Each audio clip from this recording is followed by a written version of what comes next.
another unseen that's going to come and drop after SmackDown. But yeah, I hope everyone's good. Hope everyone has had a fantastic Christmas.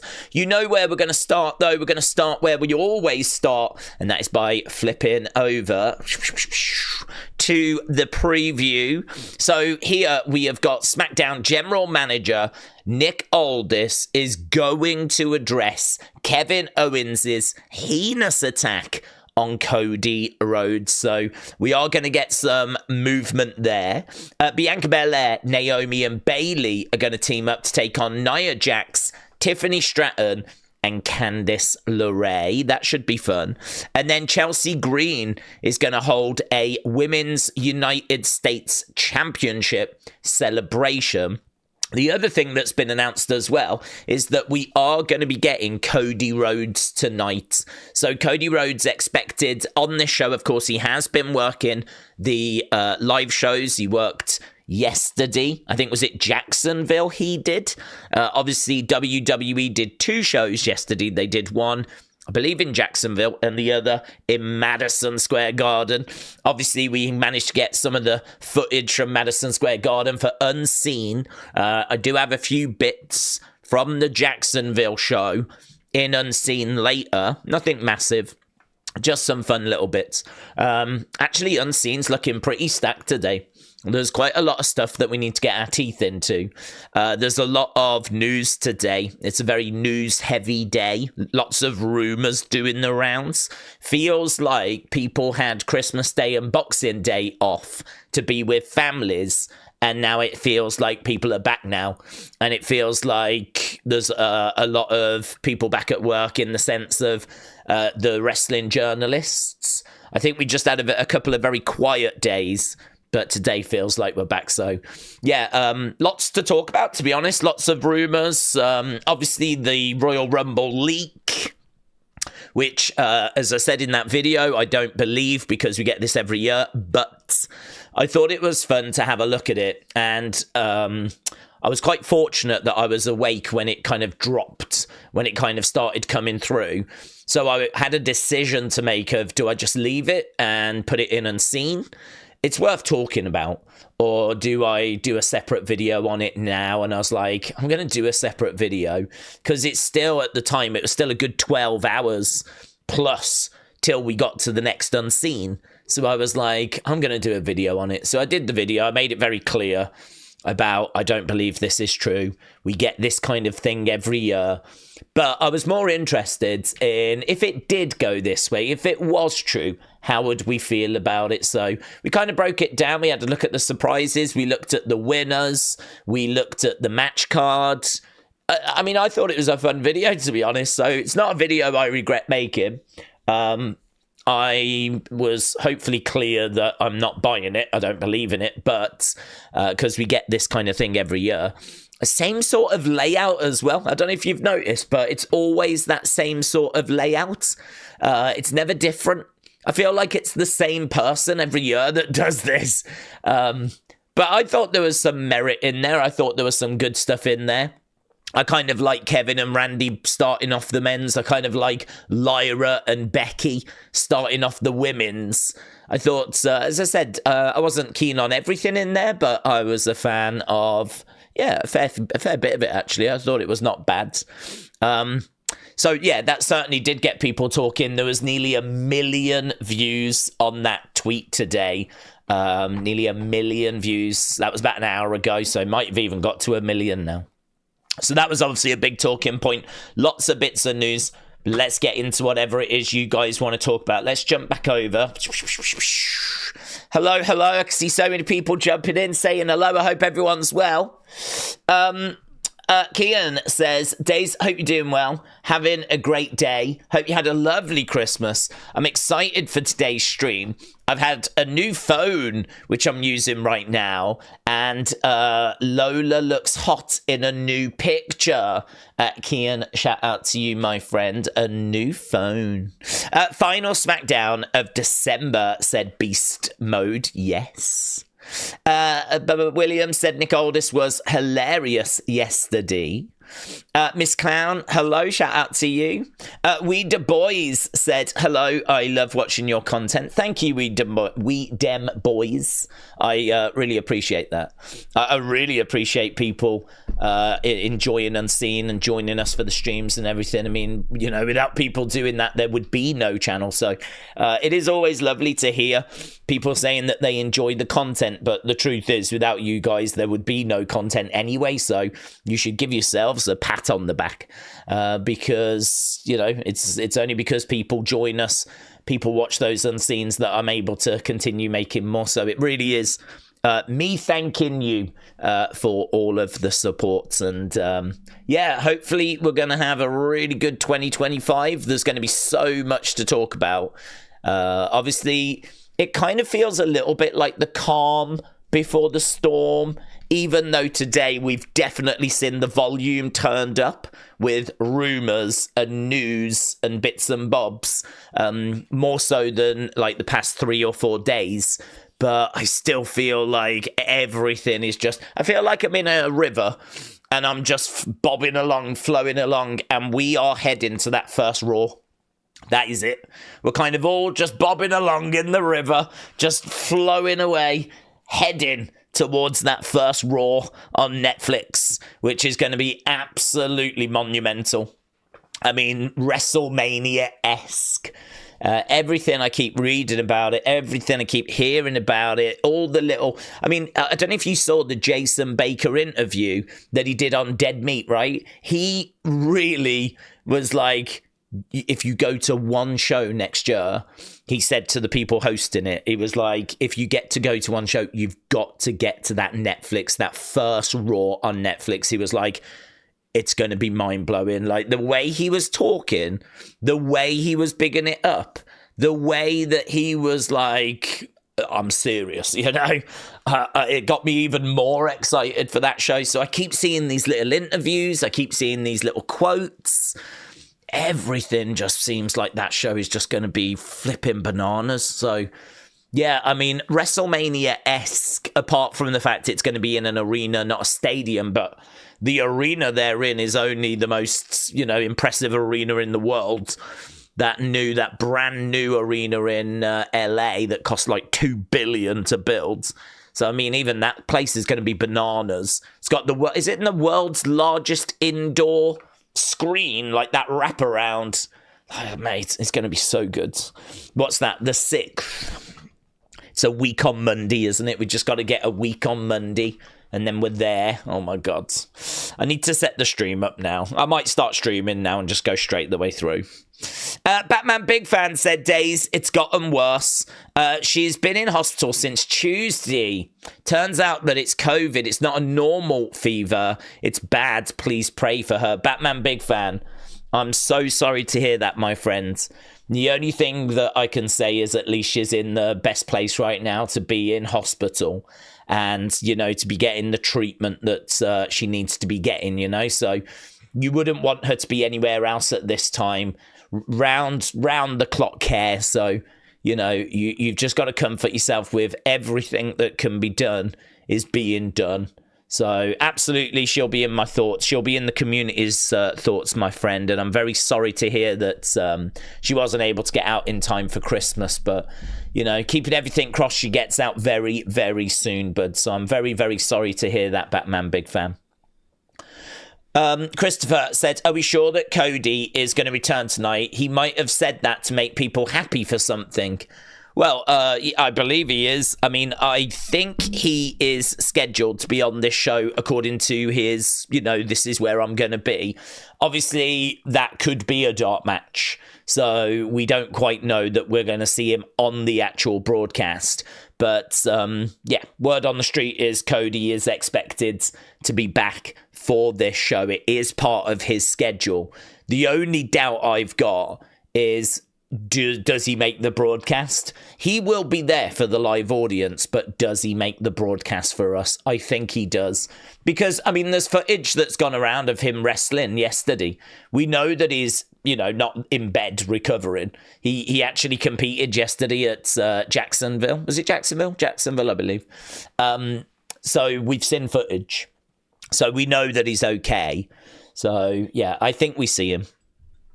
Patrick said, I've got emotional days is sweet to us. Patrick, shout out to you, buds. I'm a face. I sometimes pretend to be a heel, but honestly, it's just because I'm an amazing actor. I'm such a baby face. Landry said, today is my first time being here this early, and I'm excited to get the full experience of a day's live stream. So thanks for being a place where us fans can come together. Landry Dukes, shout out to you, my friend. Yeah, I suppose in a way it is a bit different, this, because obviously there's a lot of people that are normally at work that can't join us, or a lot of people that go to school or college or university, or, you know, life gets in the way and they can't normally join us. So it is lovely seeing a few new names around and people saying hello. This is my first time. I mean, what I would say is this is a great community, a very welcoming community. Whether you've been with us for years and years and years, or this is your first time here, like, everyone is obviously welcome. And I just love seeing new people join, because I just think that that's an indicator that we're doing something right, you know? We're not the loudest community. I mean, there's going to be much louder communities than us, but I think we're a really cool community. I think we're a community that actually do care about each other, and that kind of shows itself to me when I go through my notifications. Obviously, you've seen the community folder in Unseen. I get like people tagging me in like really cool little things that are like, can this go in the community folder? This is like, you know, my daughter got this and all this kind of stuff, and it's like, yeah, we can do that. Like, it's good, it's positive, it's I think a good place to hang out. So yeah, any wrestling thoughts you've got, feel free to fire them away. If I don't see them, someone else in the community will, and I'm sure we'll get little conversations going aside from any kind of main conversation that we have during the stream. So Landry, shout out to you, buds.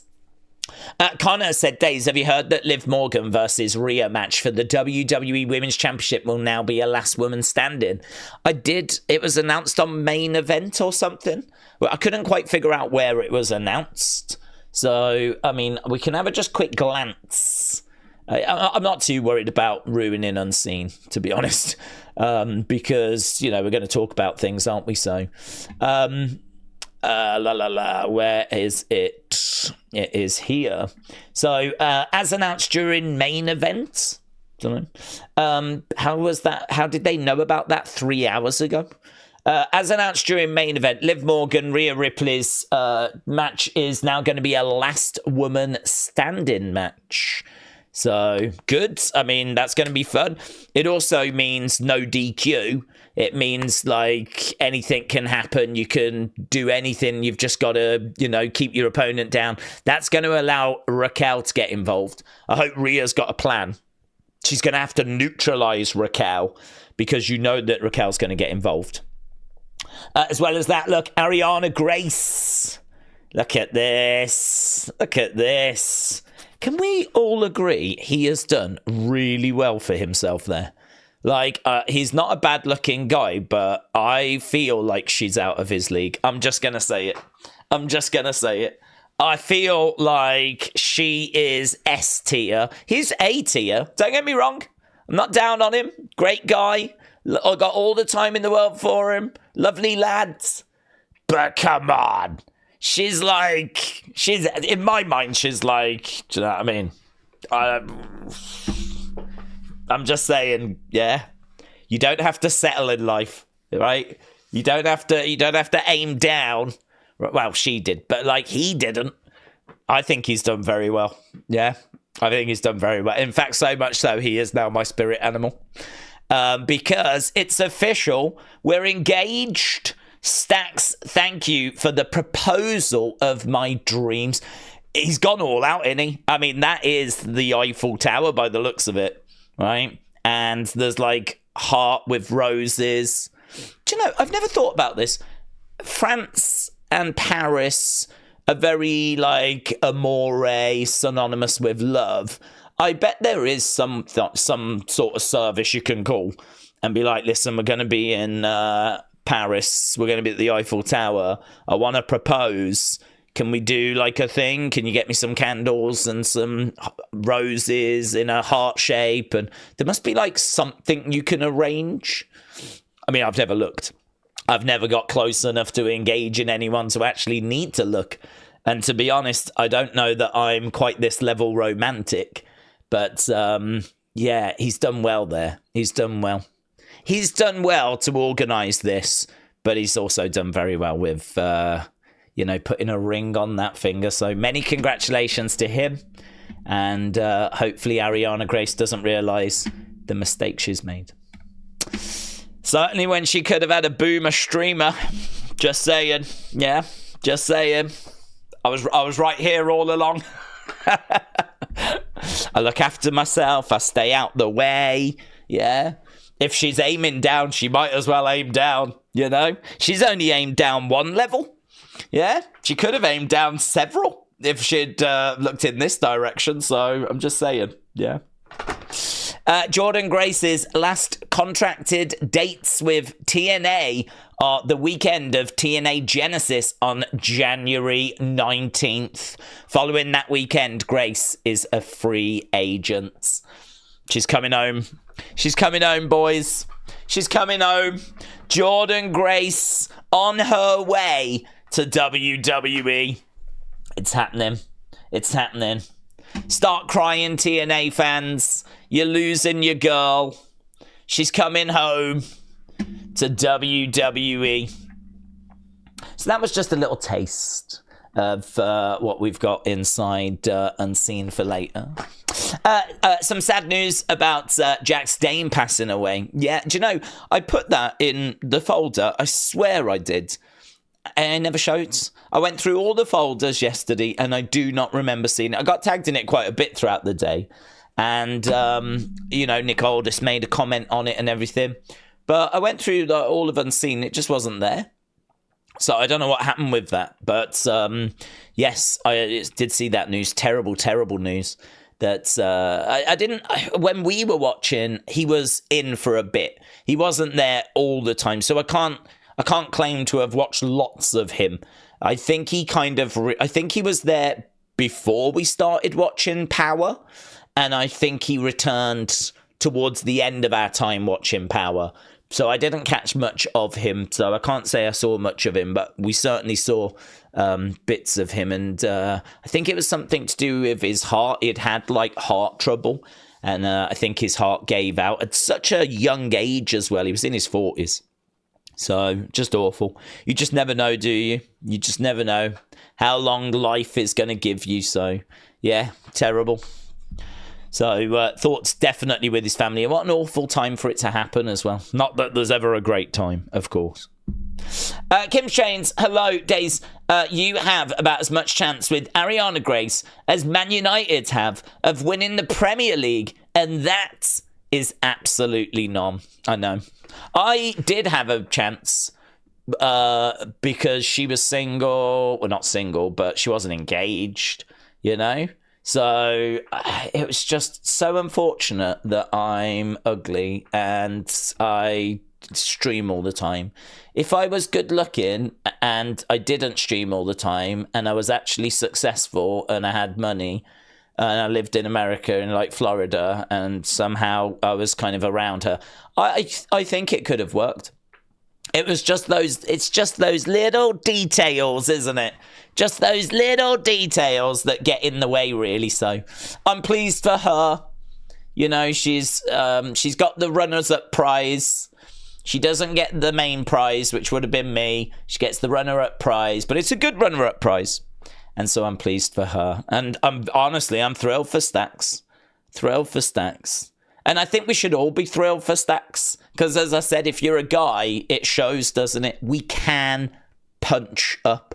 We can aim higher. Yeah? So if you're with someone that you feel is like below your level, I would say leave them tonight. I think tonight is as good a night to leave your partner as any night, yeah? With 2025 round the corner, a brand new year, I'd say leave your partner and go out into the world, channel your inner Stacks, and, you know, get with, like, I don't know, flipping Pamela Anderson or someone like that. you know, just find the nearest absolute bombshell of a girl and just be like, show her a picture of Stacks and Ariana Grace and go, this could be you and me. And she'd be like, sure. I mean, I don't know. I think that's how it works. I'm not sure. Give it a go, you know. So, yeah, if you're in a relationship and even if it's working, I'd say leave your partner. I'd say leave them. Spin them off. It's my advice. Finley said, just remember, one woman's coal is another's gold. Yes. I don't really know what that means. So, like, one woman's coal, so she doesn't like it, another woman might like it. That's true. Do women like coal? No, they don't like coal. Michael Cole. What? Finley, shout out to you. I'm with you. Haseeb said, it's the end of 2025, right? Yeah. Yeah, confirmed. Now we've seen John Cena's last match. When it sinks in that we've witnessed the match, how would you react? So you're saying this time next year, we will have seen his last match. Well, will we? I don't know. He might do it on the very last show. I don't know when that is. When is that? What is the date of the last show? I'll have a look. Well, the last day is a Wednesday, so it won't be that. The last Raw is the 29th. So will he do it on that last Raw? Will he go on the last Raw? Or will he go on the last SmackDown, which will be the 26th? Or do we do a thank you Cena, farewell Cena show on the Saturday, the 27th of December? Make it a part of the holiday tour next year. They just did 12,000 in Madison Square Garden yesterday. So the idea that no one would go out for it is not true. 12,000 people at Madison Square Garden yesterday. Do that again next year. Madison Square Garden, say on the 27th, and advertise it as Cena's last show. Put it on TV. Printing money, aren't you? Flipping printing money. So I don't know. Yeah, I don't know when his last match is going to be. December at some point, but could be the 26th, which would be SmackDown. Could be the weekend of the 27th, 28th, which would be a special show. Could be the 29th, which would be Raw. I don't think they would do anything on the 31st, which would be a Wednesday, and I certainly don't think his last match will be in NXT, which would be the 30th. But to get back to your question, how would I feel? I you know, it's going to be emotional. I don't think I'll be teary. I mean, Cena was never my favourite. Cena was always someone that I felt served a purpose. I always felt that Cena was the guy that brought the fans in. He was likable enough to me. I never found it a chore to watch him. I even said that, like, what got me into YouTube wrestling and the whole wrestling space on YouTube was actually a guy called Bruce Blitz. And he's nothing like you would expect me to watch, right? He's like a JD from New York. You know, I think that's... like I normally watch Grimm's like figure toy hunts, or I used to watch Tommy Toy Travels.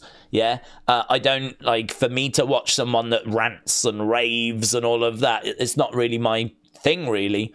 But I just found him so entertaining in a way that I would imagine a lot of people find JD from New York entertaining, in the sense of I wasn't really too bothered about what he was saying. I wasn't really led by what he said. I just enjoyed how animated he got. I just really enjoyed, like, if I would watch the show and Cena would do something, right, where he would look great, I knew that Bruce Blitz was going to lose his mind. I knew he would lose his mind. I knew that he would just be, like, beside himself angry, like, you know, shouting, raving, red in the face. And it's one of the, and I think honestly, there's a big part of that when it comes to AEW. So, like, if something stupid happens on AEW, I think there is a lot of people, their first thoughts is nothing to do with AEW, nothing to do with the show, nothing to do with anything other than, oh my God, I can't wait to hear what Jim Cornette's got to say about this. Oh my God, Jim's going to lose his mind. I honestly think there's a sizable chunk of people where that is their first thought. And their first thought is, I can't wait to see what Jim's going to say about this. And I would imagine the same is true of JD's fans, where something happens that they know he is going to freak out about, and they'll be like, oh, I can't wait to see what JD's got to say about this, right? That is very powerful, actually. If you have supporters of your content, of your channel, when something happens, their first thought is of you. And I used to be that way with Bruce Blitz. Whenever anything Cena happened, he used to lose his flipping mind. He couldn't stand him. And so I've never hated Cena. My relationship with him has always been, I've seen him as being necessary. He was just the guy on top, like Hogan was, like Roman Reigns is now.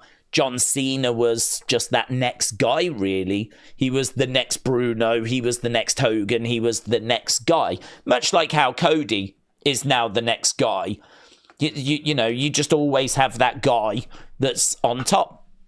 And so I never had an issue with Cena. I actually enjoyed some of his matches, not all of them. And I definitely think he was over-pushed at times. I definitely think he got in the way of others at times. I don't think it was his fault. I think WWE just did what WWE normally do, which is if something's working, they just shove it in your face repeatedly, again and again and again. Vince's strategy is, if I find something that's going to work, I'm going to keep doing it until you're sick to the teeth of it, till you can't stand it anymore. I'm just going to keep doing it because it works until it stops working, and then I'll have to find something else that works, and I'll do the same with that. I think it would be misrepresenting history if we was to say everyone loves Cena, because as well as I do that whenever Cena came out, there was always, let's go Cena, Cena sucks. To paint that picture, repaint that picture as like, oh, it's John Cena, everybody loved him. That would not be accurate. That would not be accurate for the time. He was divisive. He split opinion. People, really, I think about when he walked out at ECW One Night Stand 2006. That ECW crowd going mental at him. Chucked the shirt in the crowd. They chucked it right back at him. They didn't want his shirt. There was lots of examples of that. But then the flip side of that coin is there's a lot of kids that absolutely loved him and, wouldn't hear anything said against him. So, yeah, I mean, listen, wrestler dividing opinion. Show me a wrestler that's never done that. So, well, Bruno. Everyone loved Bruno. But so how will I feel? I think I will definitely feel emotional. He was a massive part of watching wrestling for a long time for me. If you watched wrestling from that kind of 2004 kind of onwards periods till, I don't know, probably go 12 years, something like that, 10, 12 years. That period, it was Cena dominated. Cena dominated. So to see him now walk away and that's it, I think it will be emotional. But I'm pleased for it because I think this year we just had one of the biggest and most emotional moments in WWE history. If we were to rank the top 50 most emotional moments in WWE history, which would be a really fun video, actually. I don't know where it would sit, but I'm feeling pretty good. It would be very high. Not saying it would be number one. Not even saying it would be top 10, but I feel like it would be top 20. And that is Cody finishing the story. I think Cody finishing the story was massive this year. I mean, I can't think of a moment bigger from the year than the moment Cody finishes his story. Amazing. And so next year you go, how are we going to beat that? How are we going to, Cody waited his whole life to finish the story. You know, there was no Rhodes that had ever been a WWE World Champion. How are we going to beat that? How about John Cena's last ever match? How about that? And you go, yeah, that'll do it. Oh, yeah. No, actually, that will do it. Yeah, you're right. So we've got, I say, that to look forward to. But, yeah, I mean, that will do it. John Cena's last match, guaranteed to have people feeling it, guaranteed to have people shedding a tear. I would love to know what Bruce Blitz would have to say. He might be like, good. I'm glad. Took him too long, but I'm glad it's done. I'm glad his reign of terror is over. Or I wonder if he would applaud and be like, respect. You know, I never liked you. I was never a fan, but I can certainly appreciate what you brought and what you did. And the amount of fans that joined watching WWE as a result of, like, you know, your work. I don't know what Bruce Blitz would say. He's not around so much anymore. I mean, I haven't checked him out in years, but I know, I think it was before I even started the channel in 2016. He got to a good size, and then he made the stupid decision, which I don't know if he regrets now, but he made the stupid decision of starting his own network. And he was like, had his own website. And he's like, if you want to keep watching me, you got to subscribe to this website. And, you know, we'll still be doing everything we normally do over there. But it's just, you know, we'll have more freedom, you know, and all this. And he basically left YouTube. I mean, just one of the stupidest decisions. I mean, I certainly didn't follow him over there. And I don't know if anyone else really did. I don't know how it did. I hope it worked out for him, but yeah, he was, you know, pulling in some good numbers, and then that was it. He went. So, and the thing is, you know, you get left behind in this game. If I was to stop doing stuff for a few years, you know, I'd have to start again, really. The community, understandably, would have moved on and gone to other places, and, you know. So, yeah, he dropped the ball on that, Bruce Blitz. But in regards to Cena, yeah, that's kind of, I always think of that when I think of Cena, really. That's, I was never really that fussed by Cena. He was all right. He was fine. There were some great matches. I loved him and CM Punk, for example. But then there's plenty of Cena WrestleMania matches I'm just not that bothered by. There's plenty of his stuff he did that I just, you know, just was what it was. Right, I need to try and catch up with these super chats. And my coffee's gone cold. This is a disaster. NS Mommy, shout out to you. Said, Days, that whale bar, absolute crack. It's a conspiracy, friend. So, NS Mommy, I think that means you like it. I mean, I don't know how you feel about crack. But, yeah, I got one as well for Christmas. I got my own whale bar. Or the Big Daddy, or whatever they call it. And I haven't had it yet, but I am very much looking forward to it. But yeah, beautiful. Lovely. If you're into your peanut butter and you're a fan of Reese's, Marks and Spencer's, Whale Bar or Big Daddy Bar, amazing. Carl and Dawn said, you lot got me for Christmas, says Carl and Dawn. Hello, Carl and Dawn. More Carl. But shout out to you. Hope you had a good one. So, Carl, here we go. Dawn punched up to me, says Carl. That's not true. That's not true, Carl. We all know that Dawn was punching down. Yeah. That poor woman. Finley said, just remember, one woman's coal is another's gold. And Patrick said, Days, that was the best relationship advice of the year. This is awesome. Listen, I'm just saying, new year, new you, new start, new relationship. We can all do better. So why stay with your current partner? Let's mix it up. Yeah, you're not going to get that from many communities, are you? Just walk in and go, it's done. It's over. I don't love you anymore, like that. Even if you do, you'll find better. So, yeah. I just think let's just cause some trouble. Do you know what I mean? 2025, let's just kick up the dust and see what happens. So, anyway, congratulations to Stacks and Ariana Grace. But, you know, Stacks, if you're watching, call it off. Yeah? Just do what we're doing. Just, I'm done with that now. I didn't really love you, and just, you know, just call it off. And then, I don't know, Ariana Grace, if you're watching and you're just, you know, feeling sad, give us a call. I'll have a chat with you. It's no problem. I don't know. I'm carefree. Whatever. Darwin said, Days, hope you had a nice Christmas. I can't wait for Netflix on Raw. I can't stress enough. We're so close. What, you and me? That is so nice. WWE Live, anything extra is a bonus for us. Winged Eagle news, big dub for men's and women's. Darwin, I don't know what you're on about. I haven't got a flipping clue what this message means. So, Days, hope you had a nice Christmas. It was fine. Tomorrow I've got the family rounds. It's going to be a nightmare. Can't wait for Netflix on Raw. Can't stress enough we're so close. Completely agree.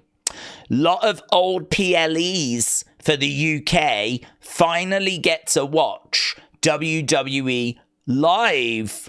So anything extra is a bonus for us. I don't get what that means. There is a lot of PLEs that are going to Netflix. Are you saying you didn't have the network? Are you saying you didn't have the net? How did you not have the network? All the PLEs that are going to Netflix, they were on the network. I've heard Netflix are getting 40 PLEs and that's it. And they're just going to keep changing them. So, I don't know, man.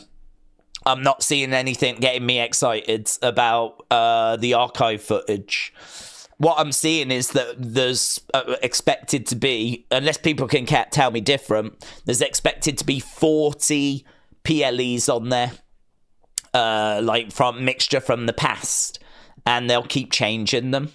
So, I mean, compared to what we had on the network, which was WCW, some of the territory footage, old Madison Square Garden footage, some Superstars episodes, primetime wrestling, obviously all the Raws, the Smackdowns, just so much stuff, so much content.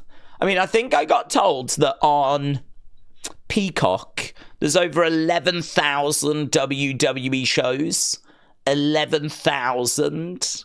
So I just can't get too excited about what I'm seeing from Netflix at the moment because there's some old PLEs going up, but do you know what I mean? I used to have all of them. In fact, I've still got all of them, I think, for a few more days.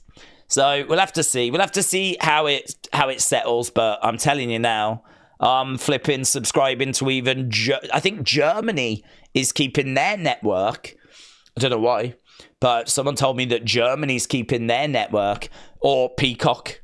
I will end up subscribing to one of those. Because I don't think what we get on Netflix is going to come even remotely close to what we've got and what we're enjoying at the moment. Winged Eagle news. Yes, there is Winged Eagle news that there is the real belt is being brought back, but we don't know how long for. I think it might be just whilst this story plays out with Kevin. I mean, I think we're all expecting it to be a unification match. Kevin's going to have his belt, his Winged Eagle belt. Cody's going to have his But Ugly belt. And then we're going to probably do a ladder match. Winner grabs both type thing. Something like that, you know. So they are bringing back the real one because the one Kevin's got is just a replica of the Winged Eagle. So, yeah, that came from Belt Fan Dan, I believe it was, that's reported that. And he knows his stuff when it comes to the championships. At least that's the news I've seen about the Winged Eagle. Big dub for men's and women's. I don't get that bit. Buds. Darwin, I tell you what, though, respect for fitting so much into the character limit. I've got respect for that. You maximised that message. You managed to communicate a lot. It just took a little bit of decoding on my end, but I was happy to do it. So, Delwyn, shout out to you, buds. Appreciate the support. And hopefully, yes, we do keep seeing more and more and more get added to Netflix. But I do have my concerns. PJ93 said, as a newbie, I've learned so much wrestling, past and present this year from this channel. Oh, that's great. Thank you, Days, for the 2024 watch-along memories. My favourite would be all the Nightbird stuff. What is your favourite about 2024? My favourite about 2024 would actually be the build for WrestleMania, which might be a surprise to people. But I think this year felt bigger than previous years. Actually, this year felt much bigger than previous years. Having The Rock around made such a difference. Also, because this was the second time Cody was fighting for the belt, it felt more realistic that he was going to win this time. And it was WrestleMania 40. And we know that, you know, WrestleMania 10 had big moments, 20 had big moments, 30 had big moments. We knew 40 would have big moments. We knew 40 was going to be a landmark WrestleMania. And I remember saying when Cody came back, you know, one of the things I said was, I don't know how they're going to do this, but they need to put some doubt in our way and make us think that he might not win the title.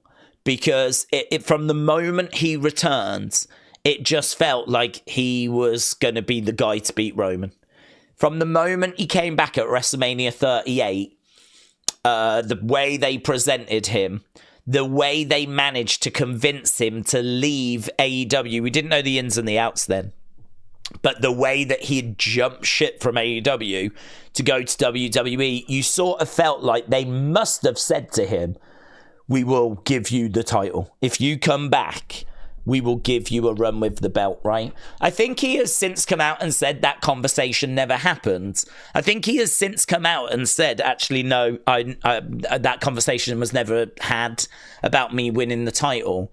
I don't know if I believe that or not, but either way, it doesn't really matter. He says it never happened, so fine. But at the time, it felt like it had happened, and it felt like he was given that guarantee. And I remember saying, I hope they find a way of making us believe it's not going to happen for him and that it's not just super predictable. And to be honest with you, this was a criticism going into 39, was it all just felt really predictable. And I felt really good he was going to win it at 39. And honestly, him losing at 39 was a real shock to me. It was a real, genuine shock. I did not expect them to do that. And they did it. And there was a lot of controversy around it, a lot of upset around it. But in hindsight, it was 1000% the right decision. So this time it made me care a lot more about him doing. And then, of course, the whole Rock situation, the Rock coming in, trying to knock Cody out the way and be the main event, right? And, you know, it all being legit. Like, the Rock really was trying to come in and, okay, we're going to do me and Roman this year, yeah? And, like, Cody walking off all deflated. You know, it didn't happen for him last year. Now this year, The Rock's getting, I mean, just incredible. The twists and the turns and the we want Cody movement and the beatdown in the rain and the promos. And I think Unseen started by mistake because there was a little backstage moment between Kevin Owens and CM Punk that was never shown in the UK. And you lot, I think, had it in America, or we had it and you did. It was one or the other. I remember a little backstage moment, Kevin Owens, CM Punk, it was shown in either America and we never got it, or it was shown here and you never got it. And so Unseen, the very, very first Unseen is me saying, here's this footage you never saw from tonight's show. And that got such a good reaction that it was like, oh, okay. Well, there's something here. Like, there's something here people are really interested in. Here's something you never saw, right? So that's how Unseen started. And obviously, you know, that doesn't happen every week. but we do have things on Raw Talk. We do have social media promos that not everyone gets chance to see. There are rumors that not everyone gets chance to read. And so it's naturally evolved into what it's evolved into. And so for me, having those Rock promos, having, Cody's bus catch on fire at WrestleMania weekends, having like the rumors of what's happening, having the We Want Cody movement, all of that playing out was just gold for Unseen. And I really think that is what cemented Unseen as like it lasting. I think that really established Unseen as being like, yeah, this is where we need to be. This is what we should be doing, and we've kept doing it. So, and then of course what follows that is Nightbird, which is just even more perfect for Unseen, even more perfect. The whole Nightbird campaign. Because again, you get a QR code on the screen and that's it. So that whole rabbit hole we covered via Wyatt Sicks videos or via Unseen with little catch-up bits and whatnot. So I think for me, I look back at Nightbirds as being an absolute highlight, but I probably just go that one step further back. And I probably go back to the build to WrestleMania, which just felt bigger this year. The Rock being around and Unseen being established. I really loved that period. And then Unseen was the Nightbird was the cherry on top. So it's been a fantastic year. 2024 goes down as a brilliant year. Doesn't go down as an okay year or a good year or certainly not a bad year. It goes down in my book as a brilliant year, a year that I will look back on with much fondness, a year that I think could have been a bit better post WrestleMania. I think Cody's title run could have been, a bit more creative after WrestleMania. I think the Liv Rhea story could have been, I don't know, maybe it's been a bit dragged out. Perhaps, we've kept banging that drum a little bit too much. I've not minded it too much, but there's been plenty of comments. People saying that they just want to move on to something else. And actually, I don't mind the Liv Rhea feud, but when you think about the amount of women that have been sort of locked out of the main event scene because that feud has gone on so long, that's when you start to realize how much damage that feud might have actually caused, because of the fact that, Kyrie, Io, Dakota, Natalia, all these women that are on the main roster have not been getting their shot at Liv because it's been Rhea that's been around all the time. So I do, when you think of it that way, you do go, oh yeah, okay, that I do get that now, actually. So not a perfect year. I don't know if we'll ever get a perfect year. Definitely bits that you go, oh, I'm not sure I would have done that. I would not have given Drew Money in the Bank, for example, just to have him waste it, just to build up a feud that was already built, just to put heat on a fire that was already raging. It didn't make that feud any bigger for me. All it did is it just threw away the men's Money in the Bank, which I much rather had been given to someone else, even if they failed the cash-in. Imagine having it on Jey Uso, and Jey fails with his cash-in thanks to Bloodline outside interference. That I would have took that over what we ended up doing. I wouldn't even be surprised if some people can't even remember who won the men's Money in the Bank, because it was kind of thrown away the way it was. So, yeah, but a brilliant year, a really enjoyable year. And I look back at Nightbirds and I look back at the builds to WrestleMania as the major reasons why. And then post-Mania, that's where my score would drop a bit. But there was still great stuff. I loved the King and Queen of the Ring. Some of the matches in that tournament were fantastic, and I think have been forgotten about, how good they were. They were really good. Some of the stuff in that tournament was really good. And obviously the emergence of Jacob That was after WrestleMania. So the emergence of Jacob, the new bloodline, OG bloodline getting back together. But then, of course, we had the scourge of the tape shows, which was awful because that sort of ruined some major moments like the OG bloodline reuniting. But yeah, you know, we could sit here and break the year down. There's been some fantastic stuff for us to kind of reminisce about, and I honestly genuinely believe, and some people might say nah, there's no way, but I genuinely believe next year's going to be better. I think it'll be better because I think that next year with Netflix we're starting off hotter, and I think that the end of the year we've got Cena's last match, which means the end of next year is going to be hotter as well. So January in 2025 is going to be better than January of 2024. And I believe December of 2025 is going to be better than December of this year. And I think WrestleMania is going to be monstrous because there's so many big names around now. Don't forget we missed out on having CM Punk compete last year. He should be there this year.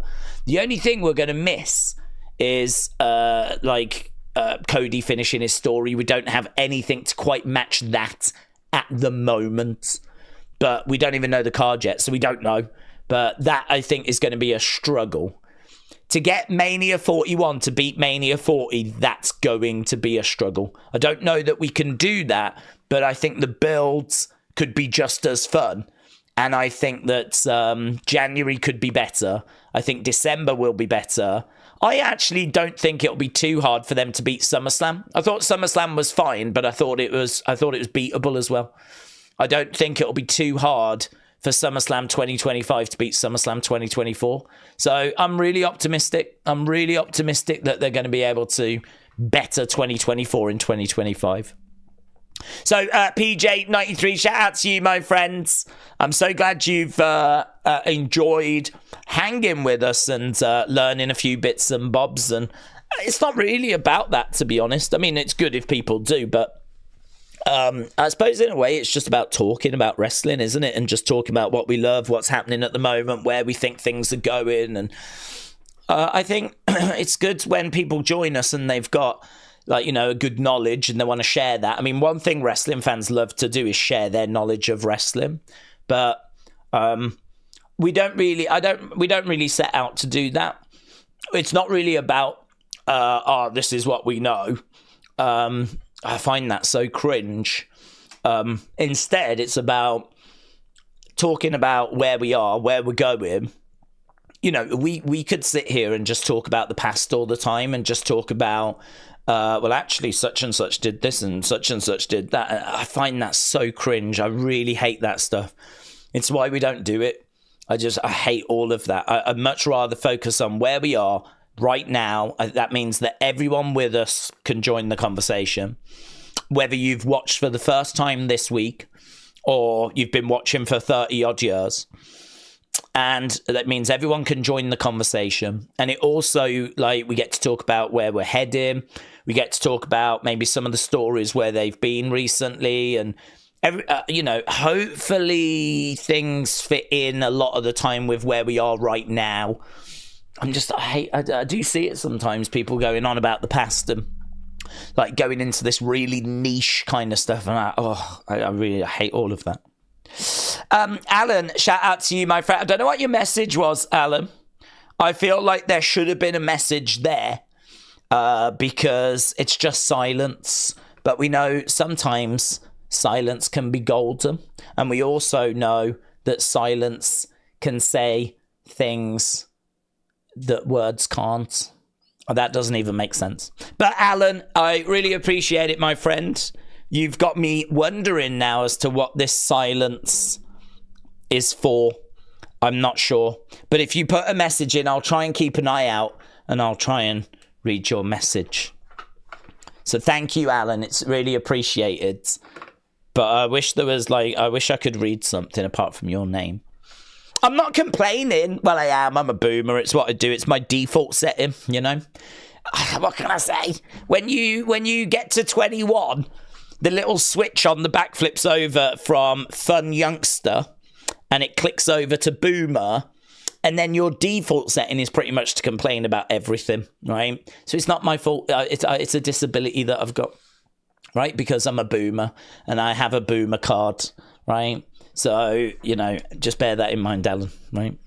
Because to be honest, even if you'd put some, I'd probably have moaned about that as well. So, yeah, just remember that. Metal Mama said, Nightbirds led me to Wrestling Days community. I found you after that first clue. Love this community. Much love, Days. And all of us, here's to 2025. Metal Mama, shout out to you. It is true that Nightbirds brought, I think, a lot of people to the channel. It is also true. I'm a little bit worried, just a little bit worried, that there won't be anything next year that's going to do that for the channel, I think it was special. I think White Rabbit did the same as well back in the day. But we know there's people watching wrestling for the first time every single week. Every single week there's people discovering wrestling for the very, very first time. And I'd love for them to be able to find us. I think that I like to think we're a reliable place for news and rumors. I try not to bring you just nonsense. If I think it's nonsense, like the Rumble leak, I might do a video on it because it's a big talking point, but I will be very clear about, I don't buy this. I don't think this is real, and I'll say that. Really, that video was more, if it went this way, would we be happy, or are there some good ideas here that we would like to see in the Rumble? And actually, as I said earlier, I thought it was a good video in that regard, right? But I see so much nonsense out there. I see so much rubbish out there. I see so much. We've spoken about how bad the wrestling news landscape can be. We know there's people pretending to be fake superstars. We know there's bad eggs. There's bad eggs in the wrestling universe. I don't think we're bad eggs. So obviously it'd be great, obviously, for people to join us and enjoy the content, but I think we're good people as well. I think genuinely we're trying to do like a good thing, and I think that Nightbird was great for finding good people. I'd love something like that again in 2025. I don't think we'll get another Nightbird though. But I don't know. Let's see. We'll see what we end up with. All I can say is that 2024 was a fantastic year. I loved it. We found some great new people. But as always, I hope we can find more great new people. And I don't know how we do that in 2025, apart from just keep doing what we're doing. And hopefully that, people will find us. So, yeah, good. Just a big thank you, really. I mean, without you lot, the channel, it would not be here, If it wasn't for the support, I keep saying it, the channel, it wouldn't cope. It wouldn't survive. So I would go back to retail, where I came from. And that would be that. That would be the end of the journey, if you will. But it's because you people are around and you engage and you enjoy the content and that we're able to keep on going. So really, really, really appreciate it. I don't think I would ever be able to say that enough. So same to you as well, Metal Mama. Yeah, I might give you a hard time sometimes, but it comes from a good place. Jordan said, happy 4 months, Days. Here's to many more. Jordan, shout out to you, buds. Appreciate the support, my friends. We did a very fun member stream. I thought it was fun. Member stream. Had a good quiz in it. And we are going to do a members video on Sunday. We're doing a new video called Days Reacts. It's where I'm going to allow people to send me anything. And I'm going to react to it, right? I don't know what it's going to be. I'm hoping it's PG, but, we're just going to see what we get sent, basically. Can be wrestling, can be not wrestling. I'm going to do that specifically for the members because I really feel like I need to get some extra content going for them. We do a weekly stream on a Thursday, but I'm thinking a weekly special members video could be really, really fun. So, yeah, members, make sure you're still sending your bits over where you need to send them, and I'll look to get that done on Sunday. Here's Alan. Said, happy Christmas days. Thanks to you and to the community. Alan, shout out to you, buds. Merry Christmas. I hope you had a great one, my friends. I hope Santa brought you everything you was hoping for. Martin said, I adore this community and I love you all, Martin. We are in danger of this becoming like a loving, you know, which I can only tolerate so much of that before I start like throwing up. So we do need to be careful unless you want to see me actually vom all over my computer, because I'll do it. So yeah, shout out to everyone that joins us. Ian said, are you not entertained? Then hit the like button. Yeah, actually, you're right, Ian. Here's me talking about the community and how great the community are. They suck, actually. Every single week we do these streams, and every single week we struggle for likes. Oh, it's all, I love this community, innit? Eh? Oh, I love this. Oh, Days, thanks for the content. Oh, yeah, but you can't hit the like button, can you? Eh? That's right, Ian. That's right. I was getting lulled into a false sense of security there. It was all becoming a big loving, and then Ian just brought me back down to earth. Ian just pointed out the real truth. Ian opened my eyes. Yeah? That's right. That's right. Thank you, Ian. Batman Big Fan said, I wish you all a happy new year. Days, love you, buds. Batman Big Fan, shout out to you, dudes. I bet Batman Big Fan left a like because he's one of the good eggs. Yeah, he's Batman, isn't he? He ain't going to do anything wrong. Right. I love the community, but it's getting a bit too nice now. We do need some. James Chadwick says, Adam, do you know what? I think that's the first time that's ever been said. But I do think you're right as well. See, James, there he is. James serves such an important purpose. Without James keeping us grounded, like, do you imagine how awful this would be? Do you imagine that? We'd be like hippies, wouldn't we? Be like free love and, oh, gods. Hippies didn't last, did it? It all just burnt out. Because, do you know what I mean? You can't just have all the good stuff. You've got to have some bad stuff. I mean, thankfully, I'm a natural moaner. I'm a boomer. I'm never going to allow it to get too carried away. But James, he's that short, sharp bit of reality that we need once in a while. You know what I mean? So he serves a very important purpose, James. Word of Wrestling said, Days, what did you get for Christmas? Did you get anything wrestling related? Yeah, I showed what I had on Unseen. It was only one item, unfortunately, but that was fine because we did say this year we weren't going to go crazy. You know, there's no kids in our immediate family. Like, I don't have any kids. My brother doesn't have any kids. And so there's no kids really. And I do think that Christmas is like for kids. So we were just sort of like, we'll just have a bit of a, you know, a few wrap-ups kind of a thing. So I just got a few bits and bobs really. And the only wrestling thing I got, which I wasn't even expecting, was a Brutus the Barber Beefcake figure, which I did already have. But this was signed and it's lovely. I mean, I love it because I don't know what's happening with my figure collection is the latest news, right? In the sense of, I have it and I love looking at it and I think it's a great background, but I am at the point where like I need to start thinking about, you know, getting a house and getting a car, and those are very expensive. Those are not things that you can just go on then, let's get a house, you know, and certainly if you're doing it on your own. So, you know, unfortunately life kind of slaps you in the face and goes, right, it is time that you actually do some priorities now, right?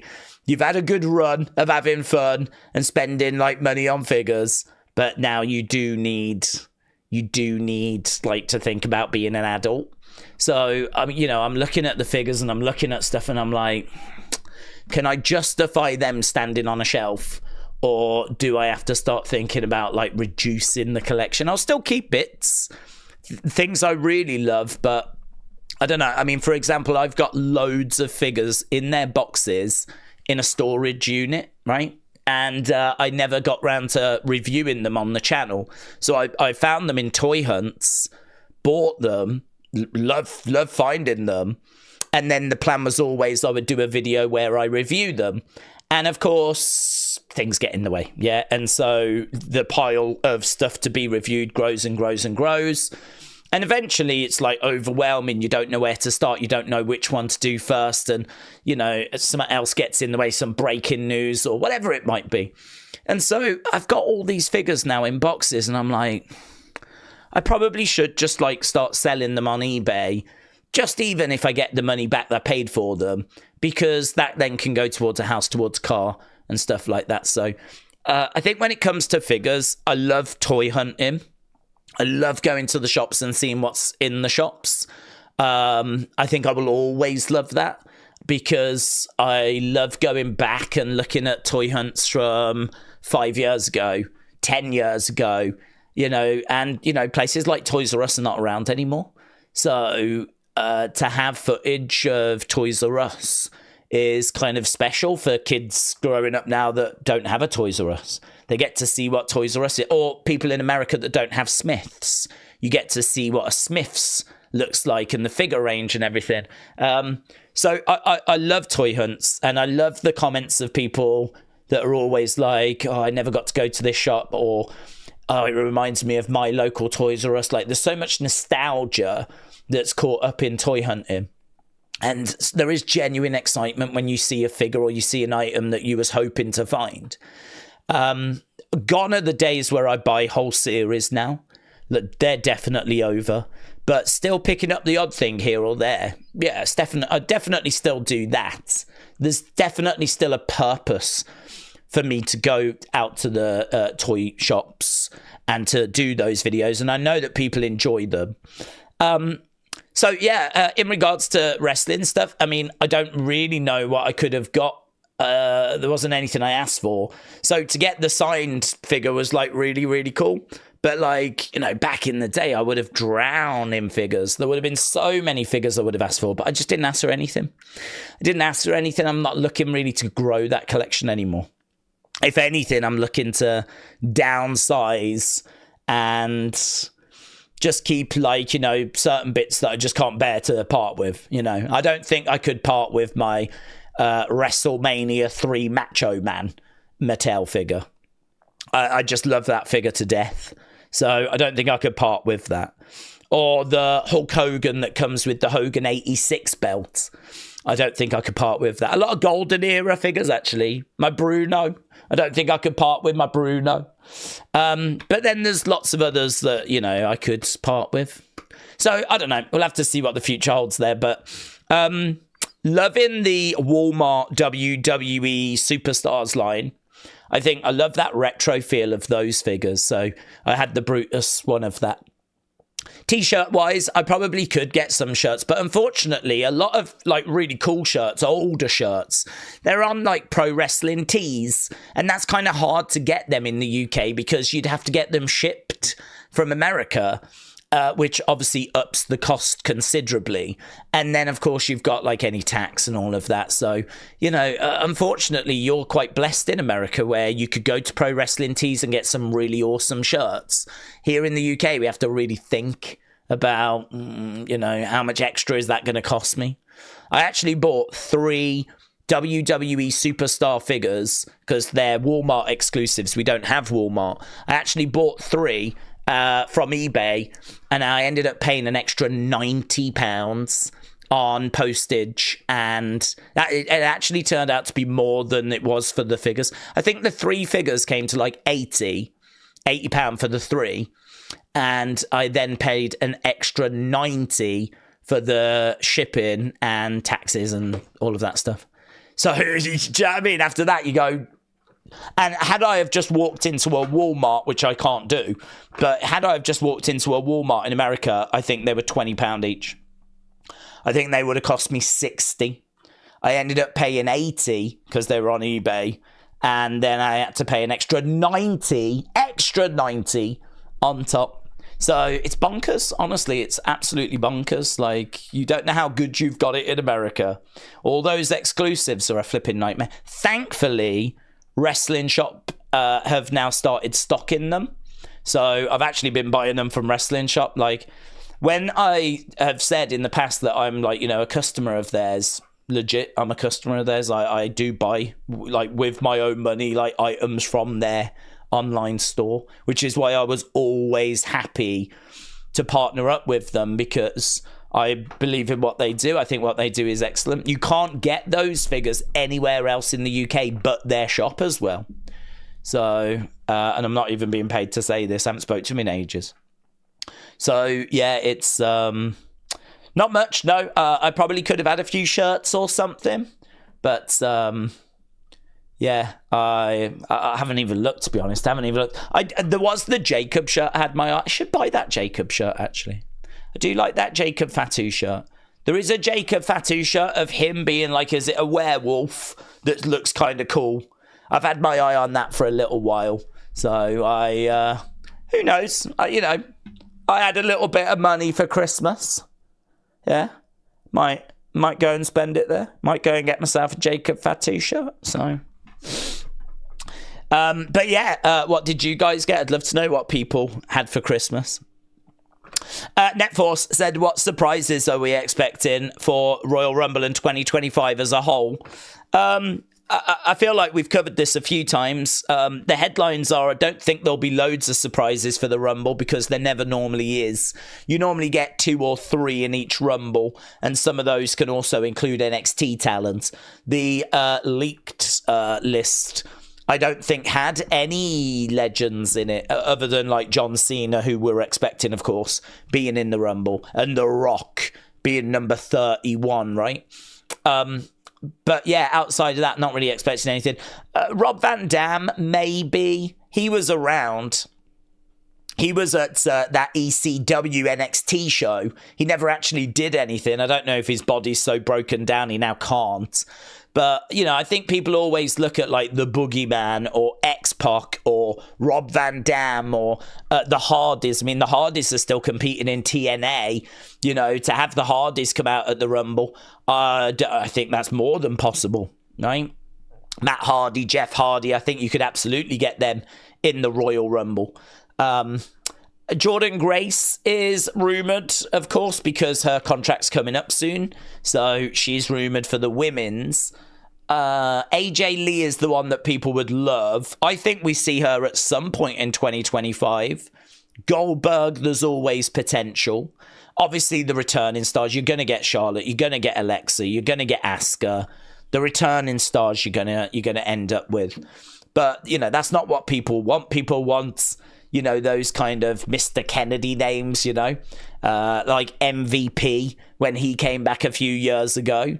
Dolph Ziggler being in, I mean, Dolph Ziggler could be in the Royal Rumble. He was a decent sized name when he was in WWE. I believe he's in TNA now, or works with TNA. Whether he'd want to be in the Rumble for a one-off hit, I'm not sure, but it would be good for his brand to be in the Rumble, get him, like, you know, spoken about again. I mean, you know, you're kind of shooting your nose off to spite your face if you don't want to be in the Rumble. I don't know why, if you're a wrestler, you'd want to turn that down, you know? But, yeah, those are the kind of names, aren't they? Those are the kind of things. I'm not expecting... Someone will probably jump from AEW, but we know that Dustin Rhodes has signed a long-term deal. Not sure how long Ricky Starks has got to stay with AEW, but he feels likely to come over. Don't expect Moxley back. Don't expect Jericho back. Don't know about Malachi Black. He could come back because I think he's been unhappy. But then he's been out quite a few times and said, don't speak for me. I'll speak for myself, you know? So I thought he was unhappy, but then he sort of, you know, made a bit of a public statement saying, you know, please don't talk on my behalf. So I am quite conscious of that now. I would love Toni Storm to come back, but I don't think she's interested. And also she's under contract. Phoenix will come over at some point. Of course he will. Yeah, I mean, those are the sort of names, really. All of that sort of stuff. But unfortunately, outside of AJ Lee, I can't really think of a massive name that could come back. Like, you know, we had CM Punk the other year. There's not really anyone like that other than, say, a John Moxley or a Jericho. Moxley would be big because of the whole Shield thing. And, of course, even if you don't like John Moxley, the return of Dean Ambrose, that would be big. Dean Ambrose, former WWE champion, member of the Shields. John Moxley, I don't think is a name that really has resonated with people, but Dean Ambrose, I think people have got feelings about that character, maybe good and bad, but Zilla may find his way to, I would think, NXT first. I think Zilla gets ID'd, to be honest. At some point in 2025, I'd expect him to get WWE ID'd. They're not going to want Zilla going to AEW. They're not going to want that happening. So, he's in Reality of Wrestling. I really would not be surprised if there has been a conversation where it's like, look, we're going to bring you in, but we just need you to spend some time with Booker T, Reality of Wrestling, get your basics sorted, get some matches under your belt, show that, you can have a good run in that company. And listen, if we're in a good place by the summer, we'll ID you, right? It would not shock me if that conversation has been had and he's got an idea as to what the path looks like for him. Because they won't want him going to AEW. I know that much. They won't want him going to AEW. I don't doubt for a second that WWE are, they're aware of him. They're keeping an eye on him. But I do also think, as we keep saying, that historically, might not be the case anymore, but historically, he has had a few issues where he's no-showed companies. He had a big falling out with Booker T. There was a big falling out with Reality Wrestling. This was only a year or two ago, so we're not saying this was like 10 years ago. This was recent.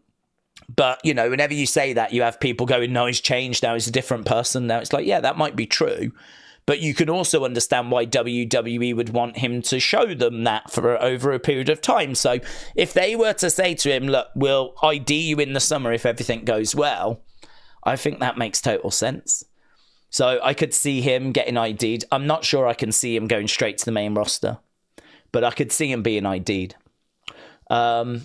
So, yeah, those are the sort of names that are swirling round. But, yeah.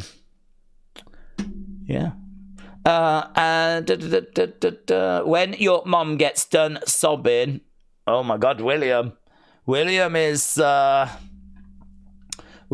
pulling no punches in the chat. I can't even read that, William.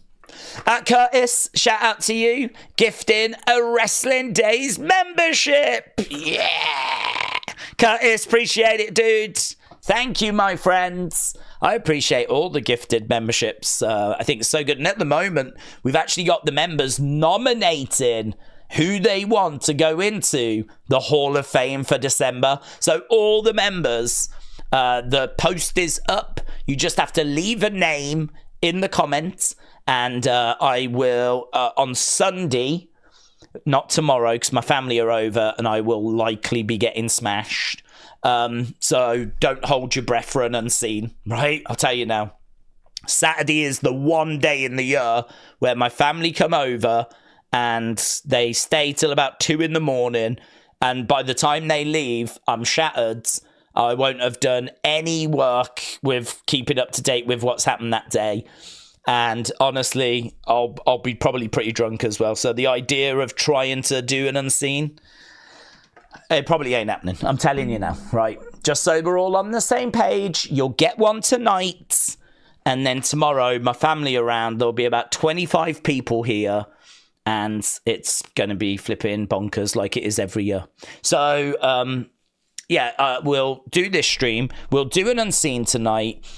Don't expect anything tomorrow. Defo back on Sunday, right? Defo, unseen on Sunday. And I will have a post up Sunday that's got the 4 most nominated names. Top 2 go into the Hall of Fame. 2 go in for December. And then we're back to 1 going in January. Yeah? So, that's happening at the moment. So, lots going on. Batman Big Fan said, I judge all of you collectively as boomers. Yes, I do as well, my friend. I do as well. I think we are. I think that is our community name, the boomers. Yeah. Alex said, for your information, just like in the UK, in India, all of the WWE content is going to go to Netflix, but only from Q2 in 2025. The current Sony deal ends in March. People here are unhappy as Netflix is much expensive. Sony has been the home of WWE since 2003. Oh, Alex, thank you, my friend. That's very interesting. That's very interesting. So you've got all the stuff moving to Netflix. The only thing I would say is that it doesn't look like everything here is moving to Netflix. So what I've heard, and I think this came from Wrestling Observer, and of the screenshots that I've been sent, I can only see pay-per-views, PLEs. I can't see primetime wrestling. I can't see Coliseum home video. I can't see ECW. I can't see WCW. I can't see territories. I can't see 70s footage. Like, I don't know how much of that people care about, but, you know, for me, I love, if I wonder about something, the ability to just go and watch it. And actually, I've said, I really think I've took that for granted, the ability to be able to do that, which is why I'm so grateful that actually there's more on Peacock than I thought there was. So I don't know of how much of your footage is going to get moved over to Netflix in India, because here in the UK, I'm under the impression that it's not everything that's on our network that's going to be moved over. And so that just is going to make it suck even more, isn't it, to be honest? If you're going to pay more and get less, that's going to suck even more. We're very fortunate in the UK because we pay $9.99. I think it's $9.99 or $12.99 for the network. But Netflix you can get for the same price. But actually now you're going to get Raw, you're going to get Smackdown, you're going to get NXT. So no longer do you need a TNT subscription. So you could actually get rid of your TNT subscription. You can get rid of your Netflix subscription. So both of those combined were probably like £40. And now it's going down to like 10. So, I mean, you can't really complain here in the UK. I'm certainly not complaining. The only thing I was worried about was losing that archive footage. But we know that WWE Vault is getting bigger. We know that Netflix is going to have some back catalogue. And we know that Peacock in America, which will be accessible thanks to a VPN, we know that that carries a lot of the shows that we're looking for and whatnot. So cobbled together, it's going to be okay, but a little bit messy. There is going to be teething troubles. There is going to be pain that is going to be felt as we kind of go through this process. But hopefully when the dust settles, we will all be in a bit of a better place. Although I'm not so sure about our Indian friends by the sounds of it. But Alex, thank you. That's very, very interesting. I actually wasn't aware of the situation over in India.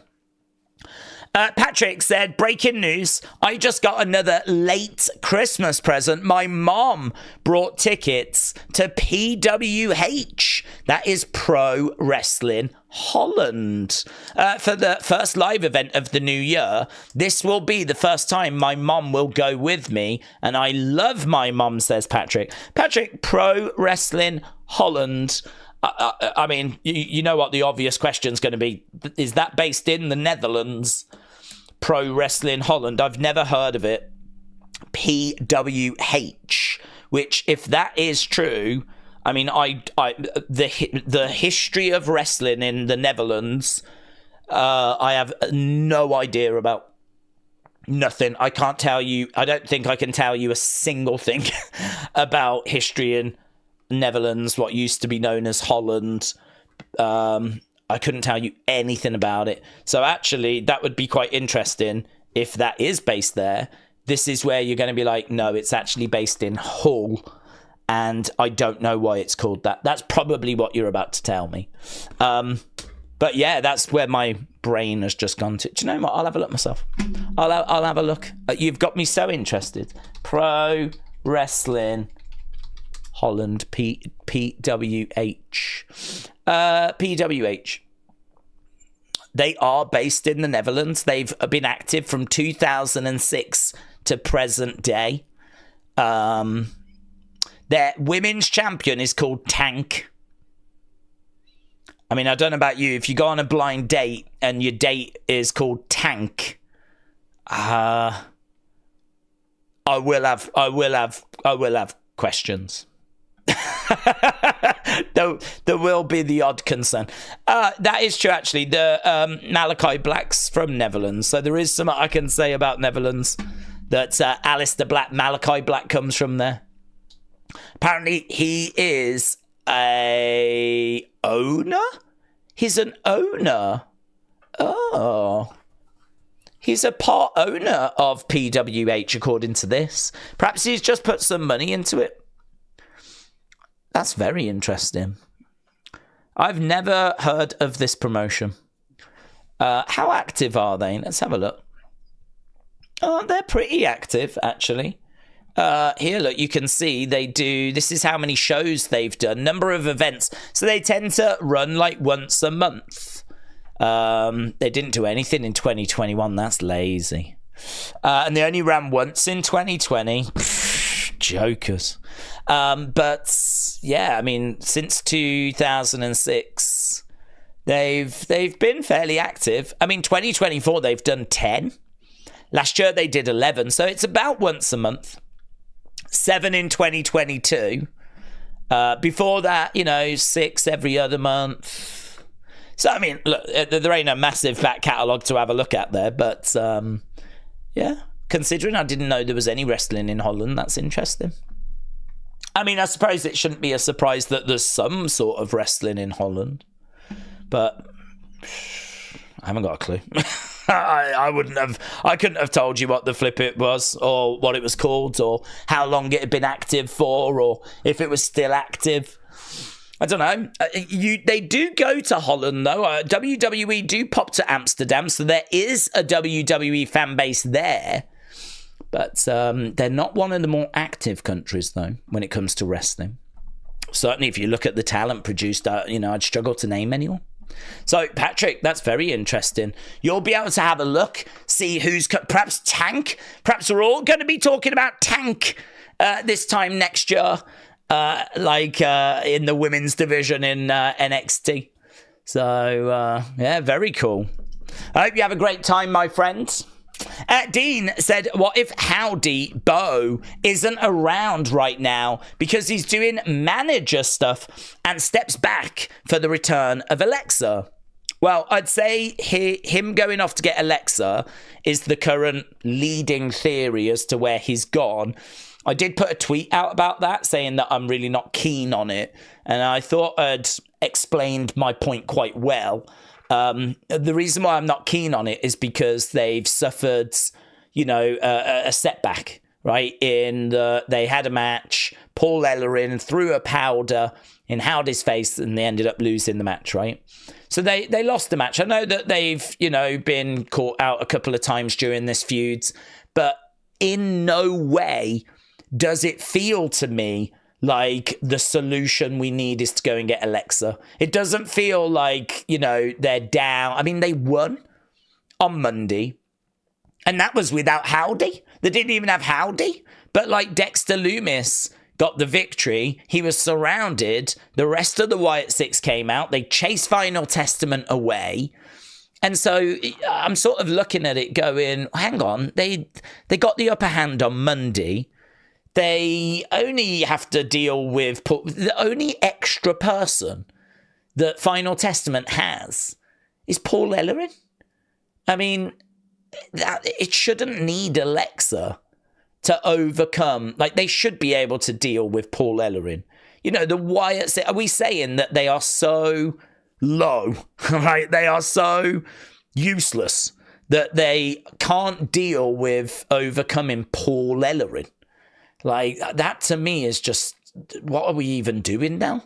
This is a group that is carrying on Bray's work. And I understand going toe-to-toe with Final Testament and The Miz is a challenge. I mean, they are no pushovers, right? But really, like, they should be good enough to go toe-to-toe with them, and they should be good enough to deal with Paul Ellering. Like, in no way does it feel to me like this is the situation where we need to go and get Alexa. For me personally, I would love it to be the Judgment Day feud, because that has two women. Obviously, you've got Liv and you've got Raquel. So I love the idea that, like, you know, Nikki keeps getting beaten up by these two women. And, you know, the rest of the guys are like, come on, it's going to be okay. Like, you know, and she's trying to find a way. Like, she's still trying to, like, find a way forwards. But she gets beaten down again because it's Liv, it's Raquel. The numbers are against Nikki. The guys can't really do anything because, you know, they can like grab the women and pull them away. But, you know, it ain't going to be a good look if they start throwing hands. You know, if Rowan starts throwing hands at Liv, it ain't going to be a good look. So I love the idea of Nikki just being beaten down. She keeps fighting, she keeps battling, but, you know, it's clear she can't win this one. The numbers are against her. And you build that, and you build that, and you tell that story. And then there will come that time where they're beating up on Nikki, laughing. You know what Liv's like, that ha ha ha, cackling away. And in the corner, a shadowy figure emerges. And then, oh my God, here's Alexa to save Nikki after all these beatdowns. To me, that is a much more engrossing, powerful way of bringing back Alexa Bliss than we just needed to deal with the old boomer that threw some powder in Howdy's face once. Like, this just does not feel like we need her. It does not feel like we've built this enough. It doesn't. I said in that tweet, and I really stand by it, it feels like we have got to the point where it's time for Alexa to return. We haven't really built a story around that. We're just using this current situation as an excuse. It's like, okay, Alexa's coming back now. Okay, well, let's just fit her in here then. It doesn't really feel like we've built anything special for her. Not yet, anyway.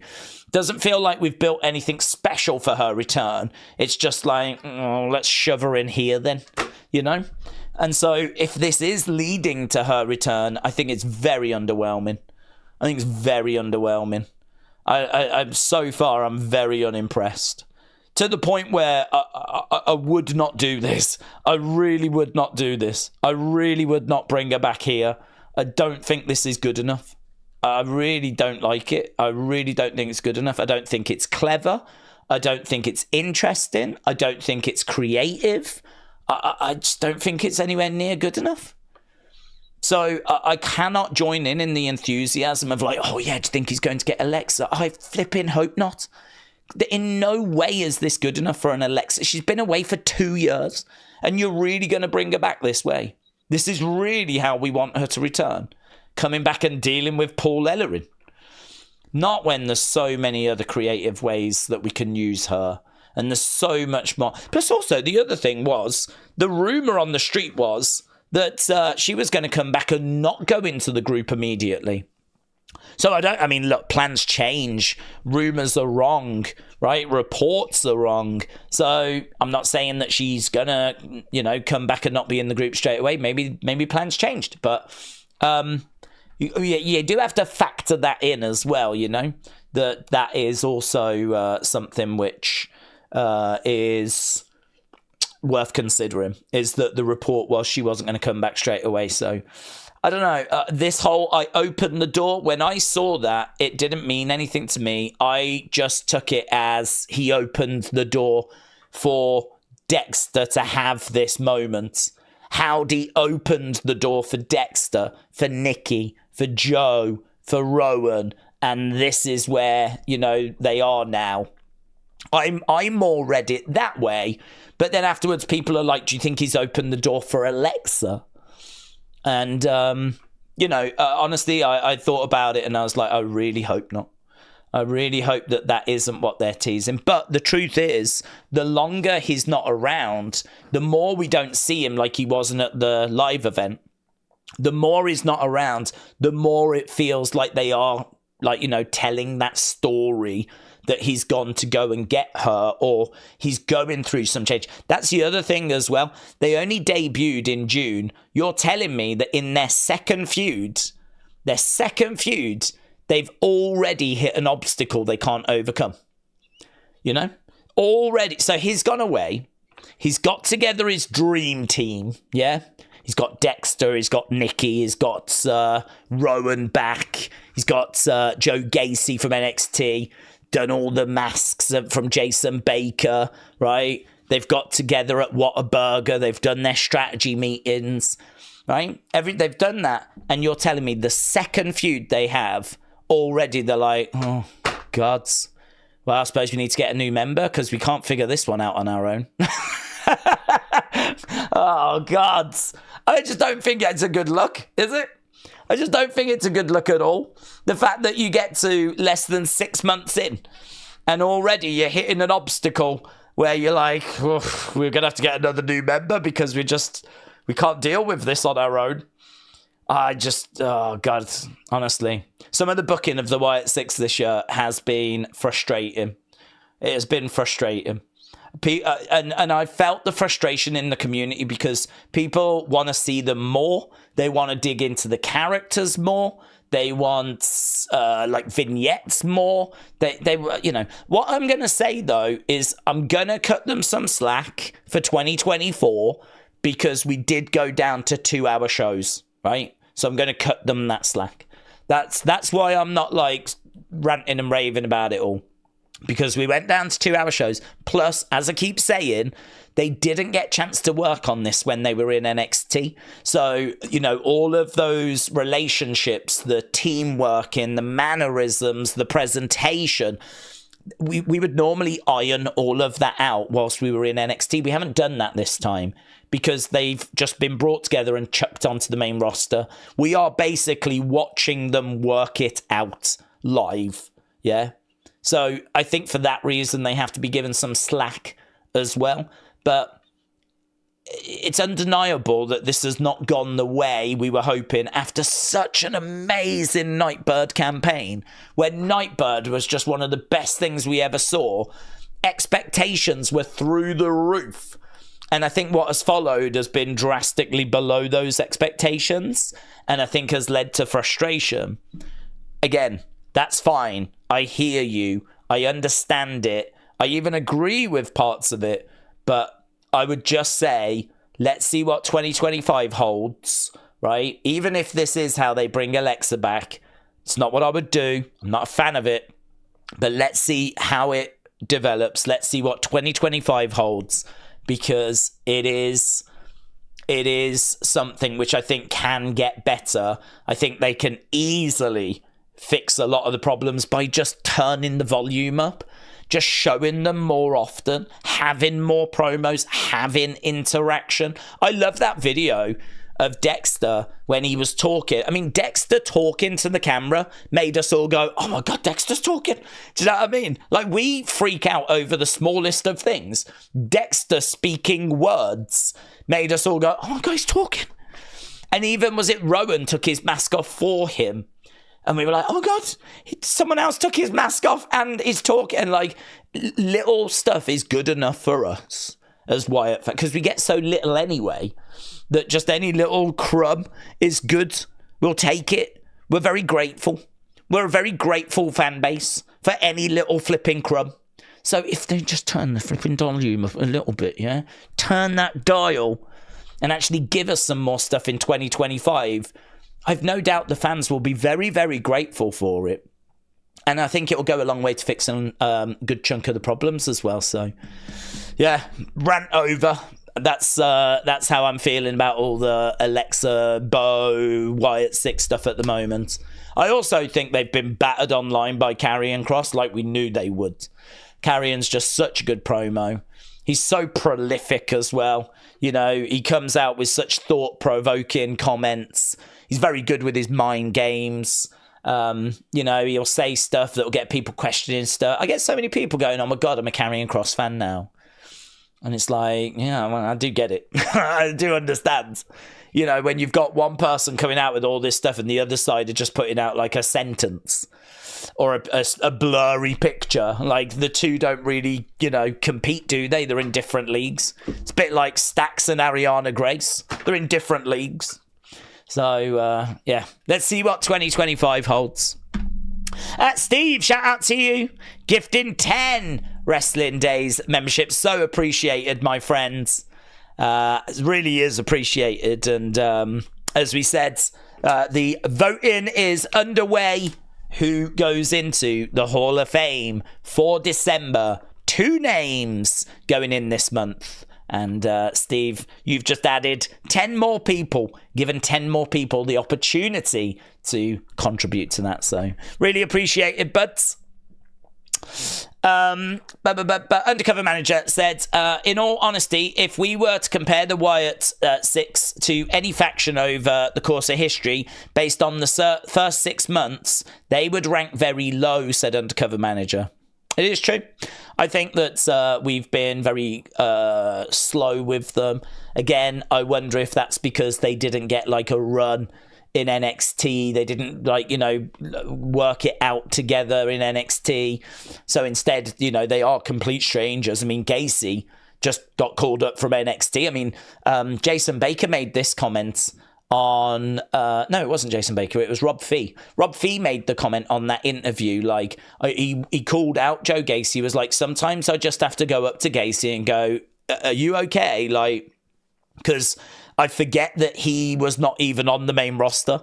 And you know what? That is true. If you think about the fact that not only now are you in this group, but you're in front of thousands and thousands of people. Joe Gacy's never been in front of thousands and thousands of people, right? So, like, the crowds that he's performing in front of now are just insane. And he is traveling to different parts of the country, right? He's like, there's a whole new locker room, right, to, like, get your head around. Like, the difference between NXT and the main roster is absolutely monumental. So, like, Rob Fee was like, I think we forget, like, the change that Joe Gacy in particular is, like, having to deal with. Not only that, I mean, it's been a good few years since Rowan's been around, I mean, for Rowan to just come back and, Same with Bo. Bo, though, had a bit of experience, didn't he? He had that run with Bray. So he at least had a good few months where he could get, like, used to it. But, I mean, this is a much more pressured role, though, because now he's in charge, isn't he? He's like the leader, if you will. So, again, this is why I say I think they do deserve some slack, because I think there is a lot there that we don't really appreciate.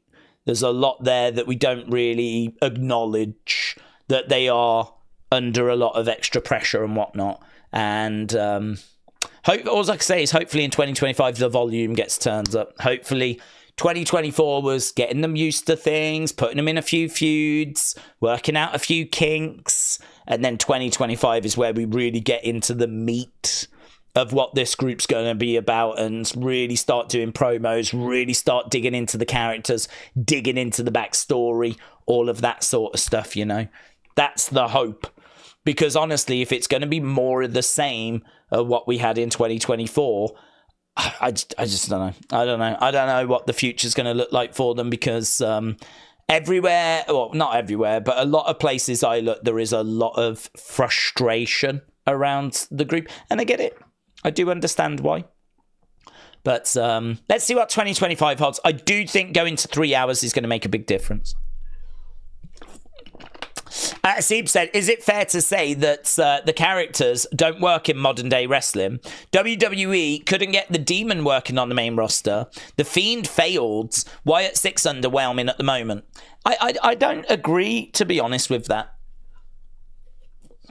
I actually think the Demon worked fine. I mean, the Demon worked fine in NXT. I don't know the reason as to why they got rid of the Demon. My understanding was they wanted Finn to be able to stand on his own without it. Like, I think the Demon worked, but the problem is people loved the Demon when Finn wasn't the demon, people just wanted the demon. So I think Finn was really trying to like get himself over, and he was trying like, because most of the time it's Finn. It's only when he needs to go that little bit further, he brings out the demon. So I think that there was a desire to move away from it for that purpose. Not so much that the demon didn't work. I think the demon worked. I feel like the demon and these darker personas, I think that they can work. I just think that if you start leaning too much into supernatural, I think you do lose some people, not everyone, because there is a good sizable chunk of people that love the supernatural stuff. So you don't lose everyone, right? I would never say that, because that's not true, right? You don't lose everyone, but you do lose a chunk of people. And for some reason, I think like the backstage, they certainly seem to feel that way. They made it very, very clear in that Dead Meat interview, Wyatt Sicks will never be supernatural. They were like, it's not what we do. It's so, and it is the point that we've always said on this channel as well, right? Is that it is so difficult to have a world that is so based on reality. Because it really is. I mean, people get injured and we see their families and we see that backstage kind of, you know what I mean? Like they're real people that have real emotions, that delete their Twitter accounts if someone says they're fat, right? They've got insecurities. They have got families. You know, we dig into their personal lives. We've just had a look at Ariana Grace, you know, getting engaged to Stacks. Like, we know so much about these people and their lives. And, you know, you can go onto their live streams and everything. The idea that these are not humans or something is, I mean, it's a tough sell. Yeah, I feel like you can touch them as they're walking past, and you know they are people that have worked hard to get where they are. And I think like when it comes to having these like characters that are personas, I think there's a place for them if you look at it more as being a darkness, which is what Bray introduced The Fiend as. I mean, when we very first saw The Fiend, he was introduced as Bray's darkness, a darkness that he had learnt to control. That is how The Fiend was introduced. It was Bray's darkness that he had learnt to control. And he said he had taught himself to not feel pain. I can go with this. I can vibe that. I don't have a problem with that. For that's total sense to me. And that is also how I view the demon. That's how I view the demon. The demon is also that character where Finn can go that little bit further if he needs to. And I have no problems viewing it that way. So the Fiend for me always worked better personally when I viewed it the way that it was introduced.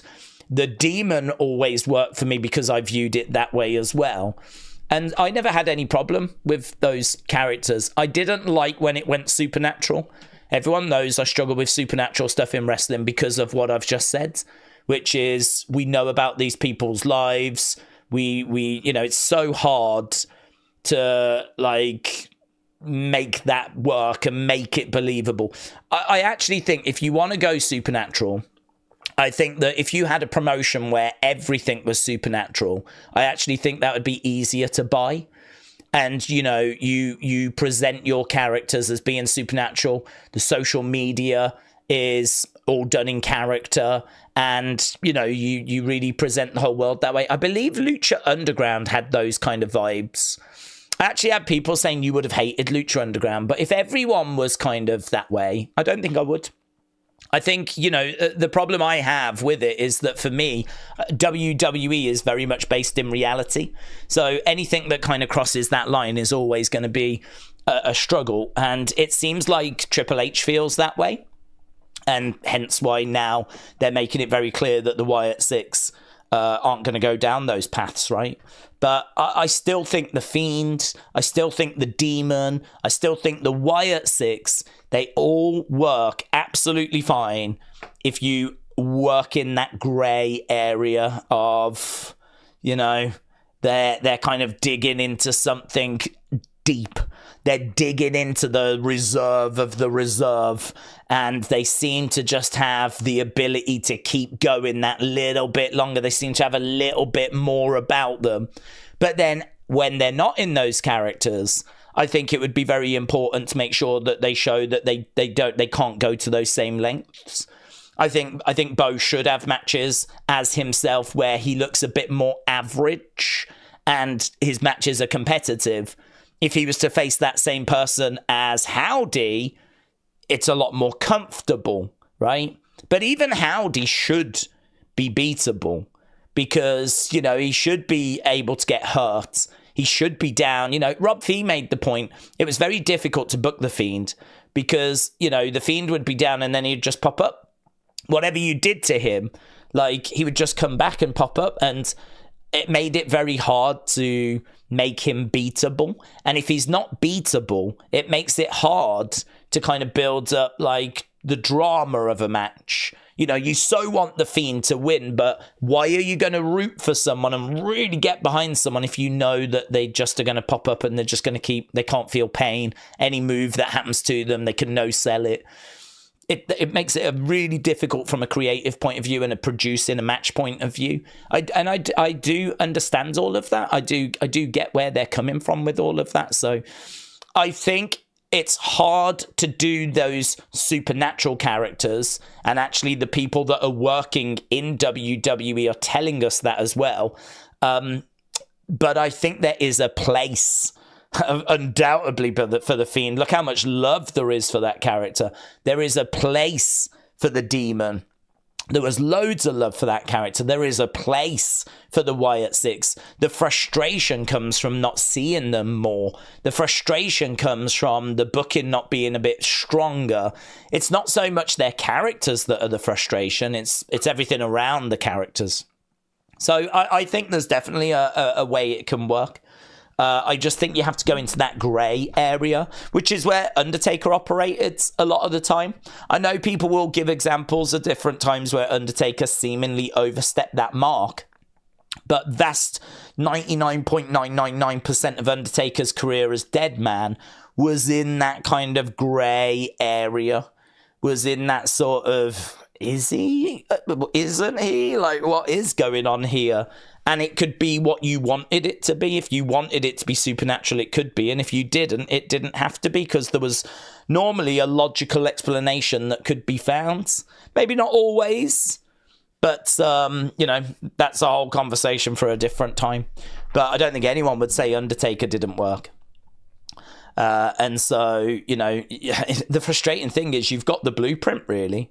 You've got the blueprint as to how to make those types of characters work, and I just think at times we've deviated a bit too far from the blueprint, and as a result it's, you know, led to I think some bad decisions and some moments that I think WWE may take back if they could, but I don't know, each to their own. Some people are going to love everything to do with all of that stuff. Some people are going to hate everything to do with all of that stuff. Everyone's got different opinions on it.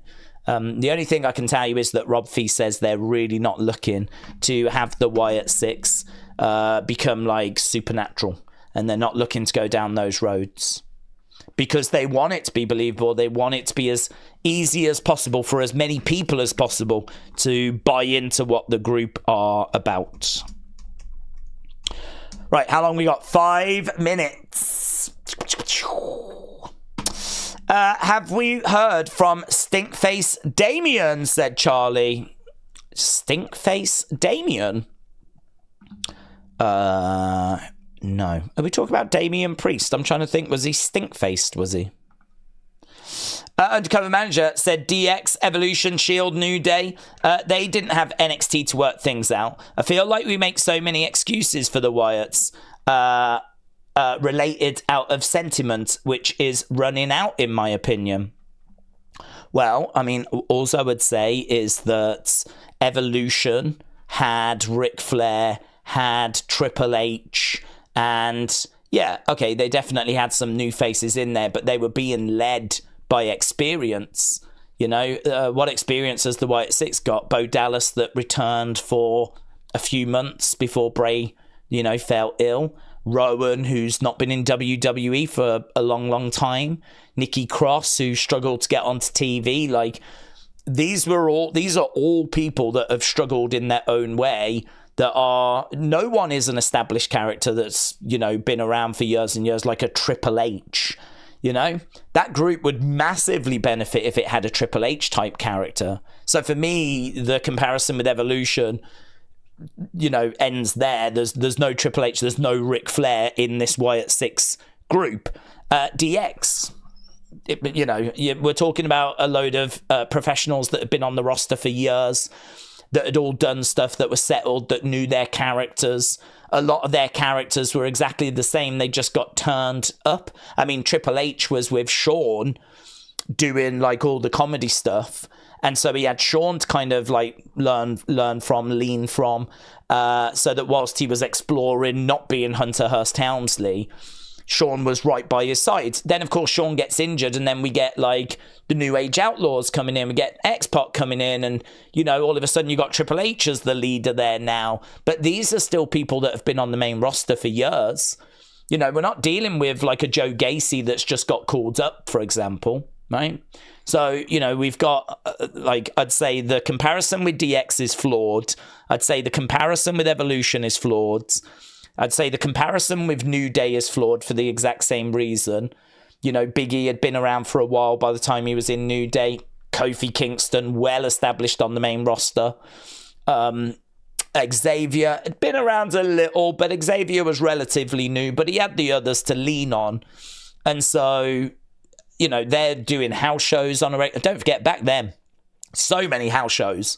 So you could like work on the chemistry on house shows. I think Wyatt Sicks have done like 2 house shows or maybe 3 house shows. I mean, that's something else that's hurt them. Imagine if they'd been doing house shows on a Monday, a Tuesday. Back in the day, you used to do house shows on a Friday, Saturday, Sunday, Raw on a Monday, house show on a Tuesday. You'd have Wednesday, Thursday off, and then you'd be back doing a house show on a Friday, Saturday, Sunday. You'd be doing 5 house shows a week. I don't know. Wyatt Sicks haven't even done 5 house shows. They haven't even done a week's worth of house shows.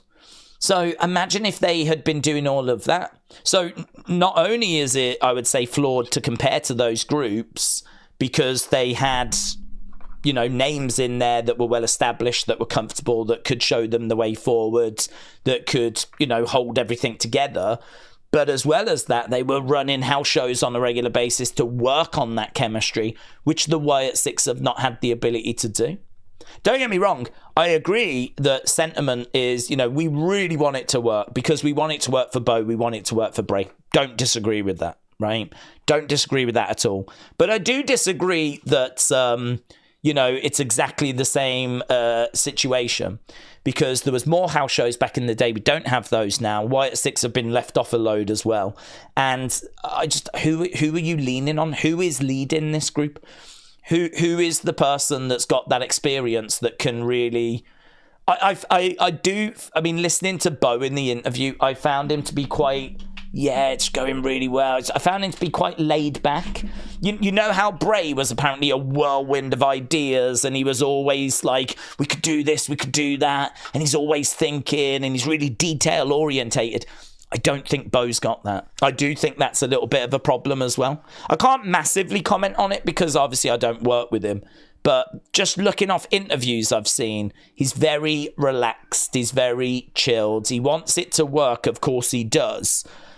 But I don't think he's got that same drive and, do you know what I mean? Like, Bray was just this whirlwind of ideas.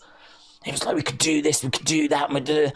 I feel sorry for Bo because I think he's trying to do right by his brother. And so I think he's trying to follow the words of the Red. And he's trying to not deviate from that by going, oh, we could do this, we could do that. He's not trying to kind of sabotage the creative. He's not trying to turn it into his vehicle. He's trying to honor his brother.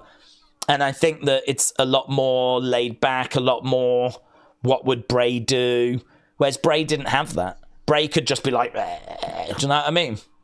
So I think there are genuine reasons as to why this hasn't clicked in the same way those other groups have, be it the established star, be it the house show circuits and the reps, be it the fact that they're trying to follow another person's creative that's no longer with us, be it that Joe Gacy just got called up from NXT, Eric Rowan just came back from years and years and years away. I think last time we saw him was like, what, 2019?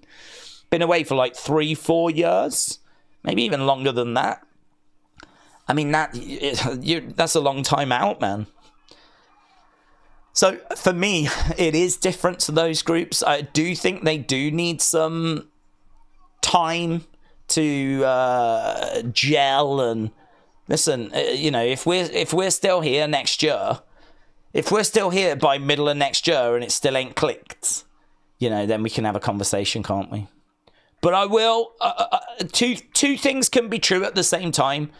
We can be frustrated with how it's gone, but we can also still be right with them wanting it to work and understanding reasons as to why it's not worked, you know?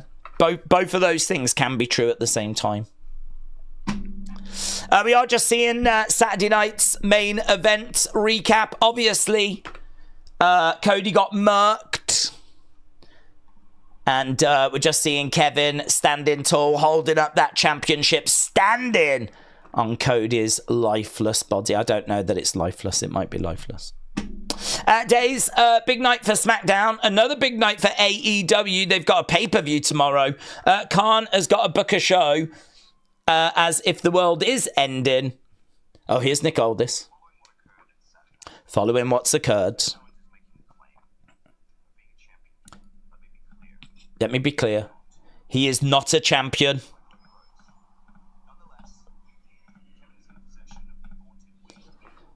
Yeah, he's got the winged eagle. Yeah, it does. It means a lot to me.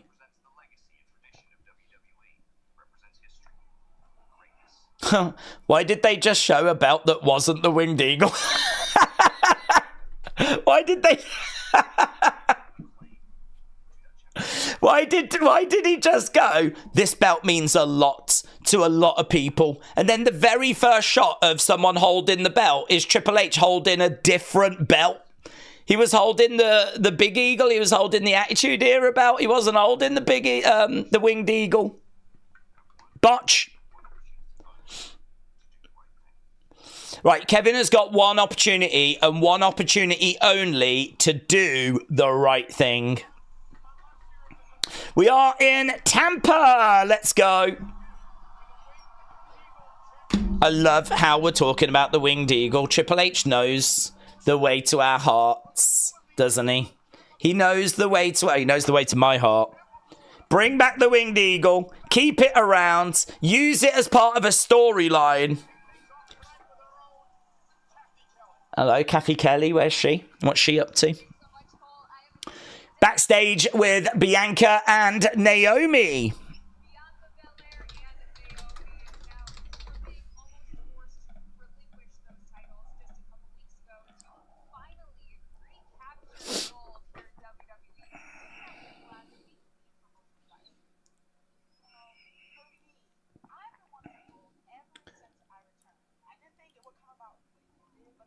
I wanted to win gold ever since I returned. I didn't think it would come about the way that it did, though.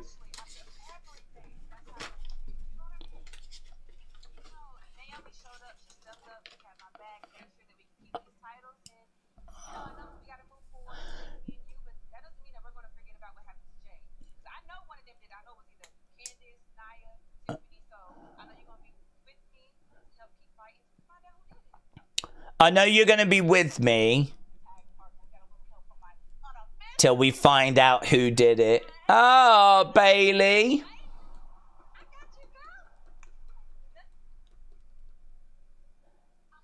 Okay.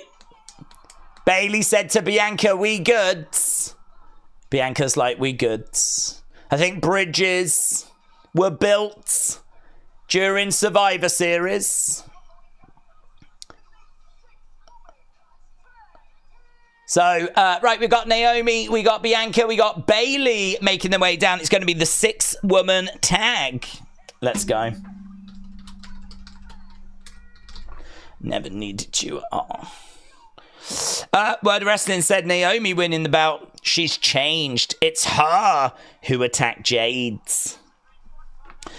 I'm tired of Bianca always being in a tag team, said Brony. Matthew said, what happened to next week's NXT on the network or YouTube? Next week's NXT, I think, is it YouTube? I think it might be YouTube for us here in the UK. I don't think it's on the network. Pretty sure I heard it was going to be on YouTube for next week's NXT. Days, I got 2 new figures. I got a Funko Pop coming in the next few days. Cody Rhodes Elite, Bray Wyatt Elite off Wrestling Shop, and a Razor Ramon Funko off Amazon. James, congrats. You have to send me a picture when that comes through. I'd like to see all of that. Chat said, do we like Roman better as champ or Cody? Honestly, I think they're both great. I think people have frustrations with both. I think the frustration with Roman was that he always retained thanks to outside interference. Plus also, I think we knew certain shows he wasn't going to lose the belt. So we knew it'd be a big deal when he did. So, you know, when he's facing certain people at lesser shows, there wasn't really much doubt that he was going to retain. So I think that was a bit of a frustration. And the frustration with Cody is a bit of the same. We know he's not likely to lose the belt until we get to WrestleMania or get to something more meaningful. And I think his creative has been a bit flat. They just haven't really done anything. I mean, a lot of his matches have just been, this person's next. I think his match with Logan came out and was like, I want a shot. And, you know, didn't even qualify or anything, just got a title opportunity. I think wasn't the same true with AJ Styles, or maybe AJ Styles might have won some fatal 4-way or something. But I mean, the stories just haven't really been there. It's all been really straightforward stuff, apart from what we're doing with Kevin now. I would say this story with Kevin has been the most interesting thing Cody's been a part of since WrestleMania. So I'd say right now is probably the most interesting it's been for Cody. So who do we prefer? I think they're both a little bit different. I think their reigns were both flawed, slightly flawed in certain people's eyes. But I think they've both been great champions. I think, trust me, if we had a bad champ, you would really know. You would really know. We've been through like Jinder Mahal being champion, you know? We've been through we know what it's like to have a bad champ at the top. Cody feels like the man. Roman felt like the man. We've been through periods where the person with that belt does not feel like the man. So I think, honestly, apart from Boomer moaning aside, I think they both have been great. I think they both deserve it.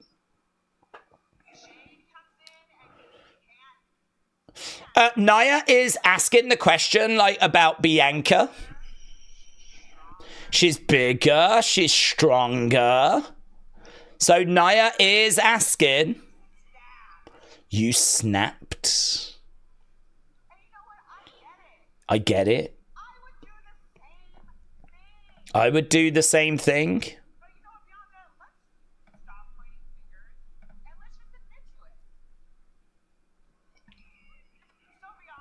So if you are just joining us, Nick Aldis wants Kevin to relinquish the Winged Eagle. And right now we've got a 6-woman tag. Naya is coming down and she is accusing Bianca of being the one that attacked Jade. A lot of people thinking that Naomi was looking very suspect, very suspicious. Okay, so it's Candice, it's Naya, it's Tiffany taking on Naomi, Bianca, and Bayley. I hope we get answers tonight. Belair is getting wasted in these tag matches, said Johnny. Hannah said, Days, it's going to be Tommy's streaming anniversary. Let's give it up for the Boston Boy Travels. He's been excellent. He has been excellent this year.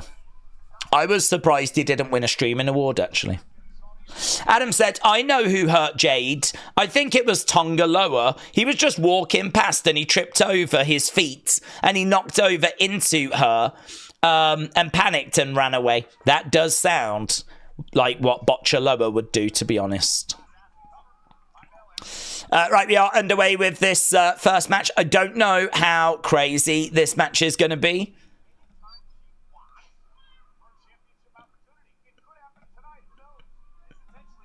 Against the ropes goes Bianca as Tiffany rolls out the way.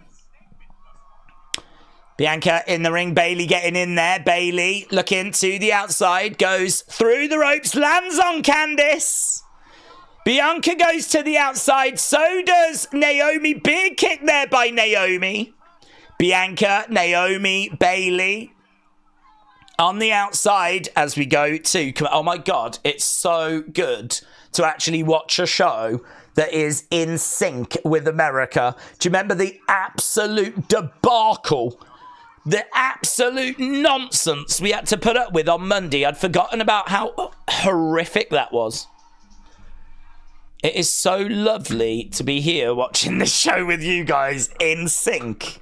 I'd forgotten how great a feeling this was.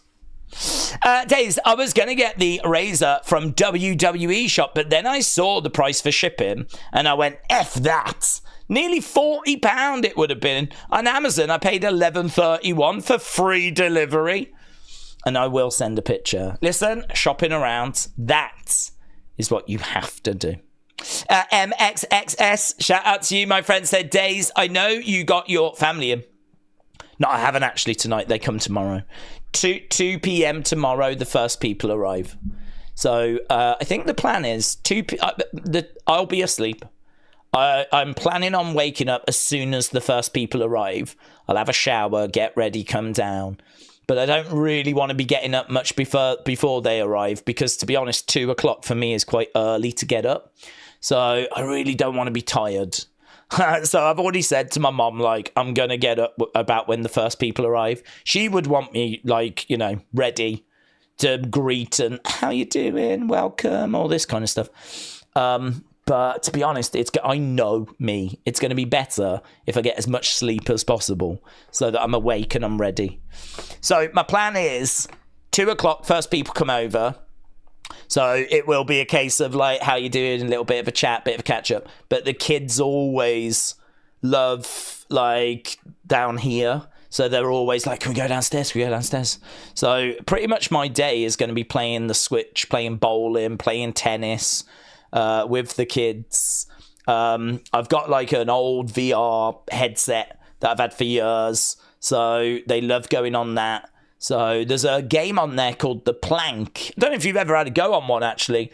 But, like, you put it on and you are in a lift and you press the button to go to the 3rd floor, right? Or 5th floor, whatever. And you go up in this lift. It's got lift music. When the doors open, you've just got this plank in front of you and just this sheer drop. And you've got to try and walk on the plank. And so many people, when the doors open, people are like, oh my God. I mean, the graphics aren't super realistic. They're very cartoony, but you still hear the wind blowing. And you still are like, oh my God. Like, it really does mess with your head. It is excellent. Certainly when you've got some boomer adults playing. The kids, I would say if you're in, like, you know, in your 30s, something like that, you'd probably be all right. But if you're like a kid, or if you're like, you know, a boomer and you've never experienced such technology, like, it blows their minds. So that's always a fun one. And actually, I just today managed to figure out how to get what is on the VR headset shown on the TV. Never been able to do that before, but I got it working today. So that's going to make tomorrow really fun. We'll break that out and we'll get people doing that, and we'll be able to see what they can see on the TV. So that should be really fun. So MXXS, shout out to you, said, I just want to wish you and the community a happy new year. I'm currently sat here with COVID. Oh, dudes. Shout out to you, my friends. Rest up. Blessings to all. I had COVID. It was rubbish, man. It was really rubbish. I remember when COVID hit.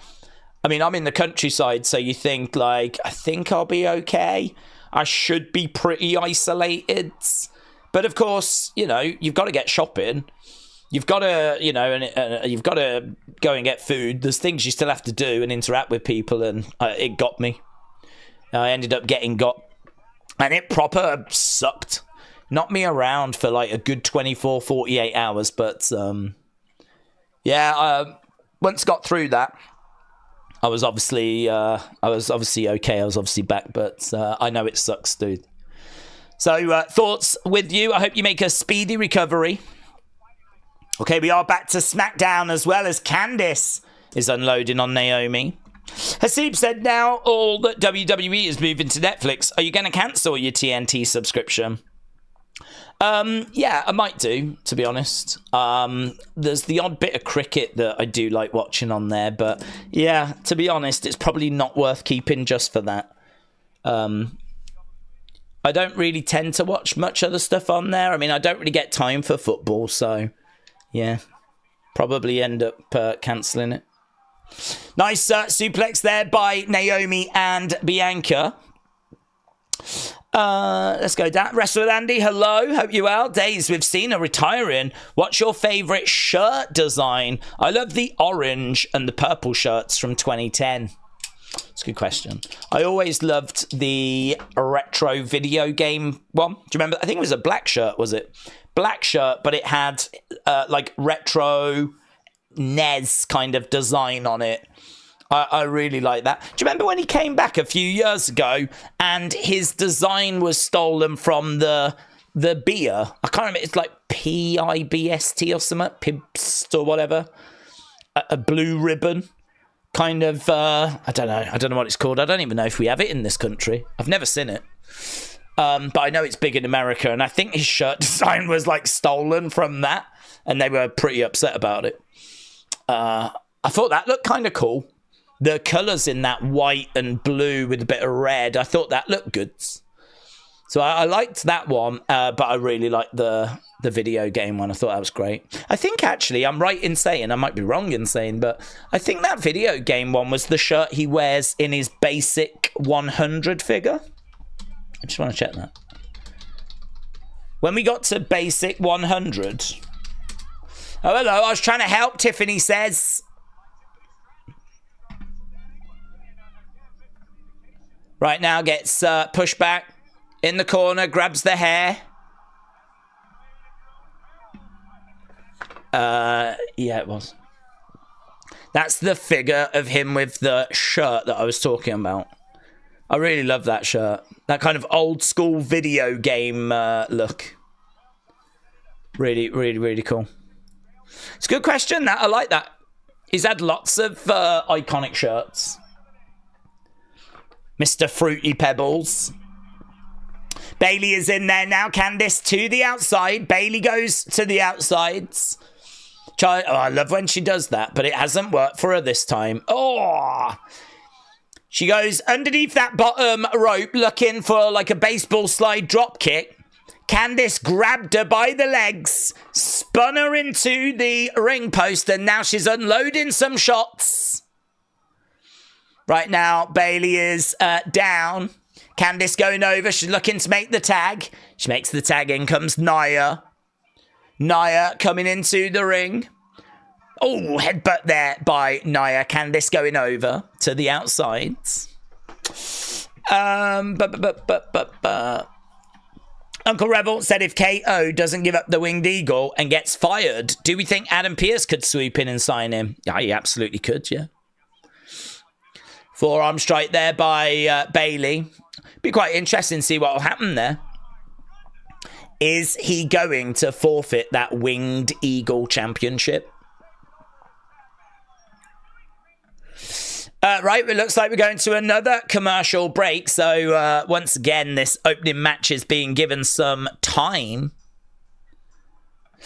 I have a 44-ounce foam cup with a lid. It's collecting my snot and septum.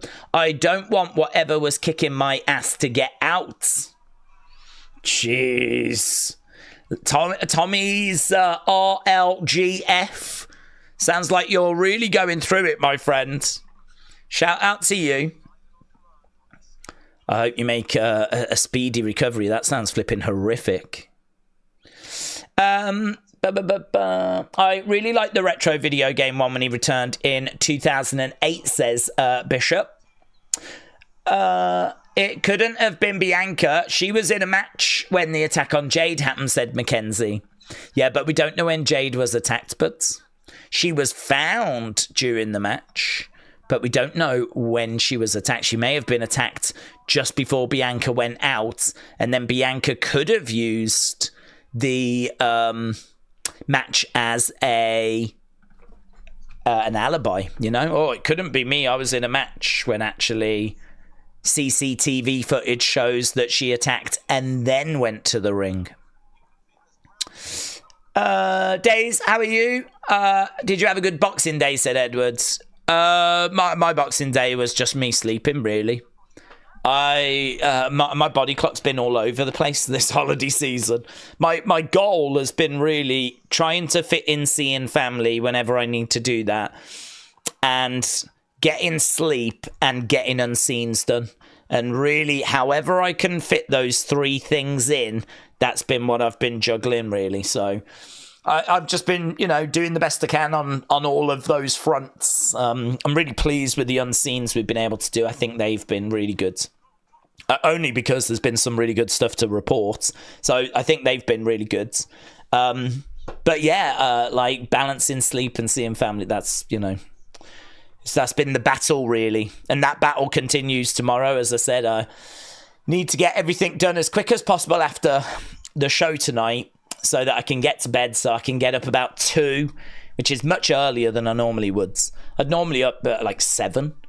So this is like 5 hours earlier than I normally would be getting up. But that's because that's when the first people will be coming over. So to be perfectly truthful, it's probably the wrong attitude, but I will be quite happy when tomorrow's done. When tomorrow's done and out the way and it's all, I can get back to normal. I just like having my routine. I'm someone that needs a routine. Undercover Manager said KO won't give up the Winged Eagle. It's going to result in a ladder match, both being hung up. Cody will win and he'll combine the two. Triple H will present him with a new WWE Winged Eagle like those AI ones. Yeah, I think you're onto something there.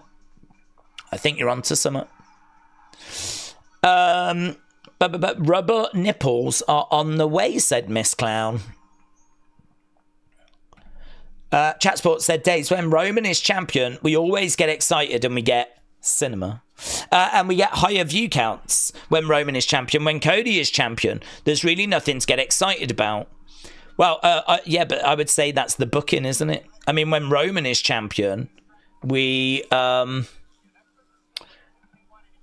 lots of very engaging stories for him to get his teeth into. With Cody being champion, we've not had that. Like, there really has not been a great deal for him to get his teeth into. I don't think it's Cody that's let us down. I think it's the booking of Cody that has let us down. So this is why, for me, I look at Cody and I feel like the cinema part has failed, if you will. But the match quality absolutely has not, because his 2 matches with AJ Styles were absolutely incredible. In fact, his match with AJ Styles at Backlash might just be the best proper one-on-one match WWE had all year. His AJ Styles Cody Rhodes match at Backlash, like, you put 2 people in a ring, no gimmicks, no sell. Not talking about, like, Undertaker popping up and all this outside interference. None of that. No Hell in a Cell structure. Just 2 people in a wrestling ring having a wrestling match. I'll put Cody's match above pretty much anything this year in WWE. And I thought their rematch was not that far off that standard as well. His match with Kevin was excellent also. So actually, I feel like Cody's match quality has been better than Roman's. But I agree with you, Roman's cinema has been better. But that's the booking. 1, 2, double axe handle by Tiffany. Right now, we're getting to the business end of this match. To the outside. Tiffany. Crash down on Naomi. Nia is down. Nia is down. Tiffany is going over. She's grabbing the briefcase. If I'm Nia, I am really upset with this, you know. She's gone to get that briefcase. She's talking to the referee. Candice is stopping Tiffany. Yeah, what are you doing? I want to be champion. Tiffany just said, I want to be champion. She didn't even try to disguise it. Wow. I mean, surely if you're Tiffany, roll up by, if you're Tiffany, wouldn't you try to disguise it? Wouldn't you try to say, like, I was going to hit the ref or something like that? Why would you say to Candice, I wanted to be champion, I want to be champion? You're sort of basically saying, I am going to stab her in the back.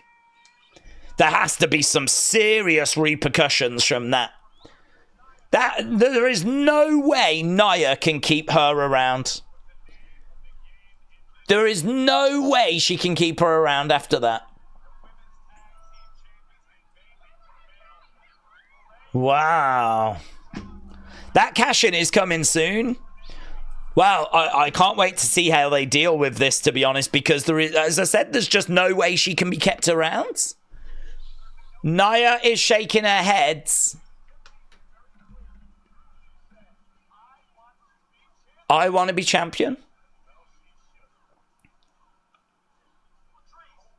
Here's A-Town. Down Under. Invoice.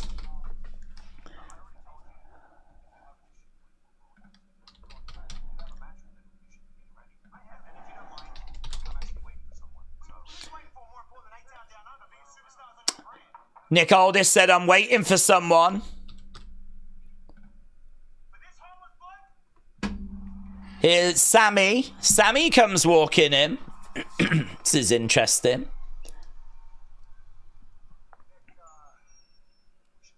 We should talk? Sami says we should talk.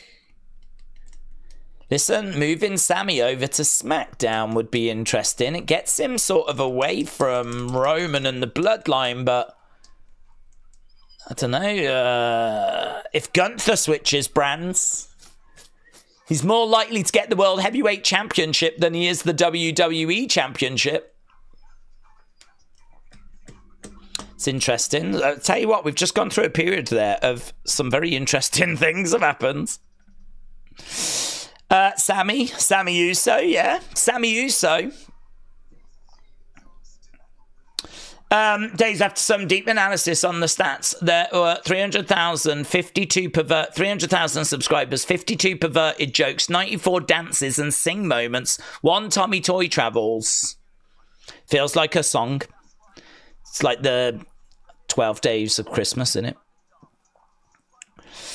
Days, will you bring your family around until the clock hits the new year? Will you bring your family around? Oh, no.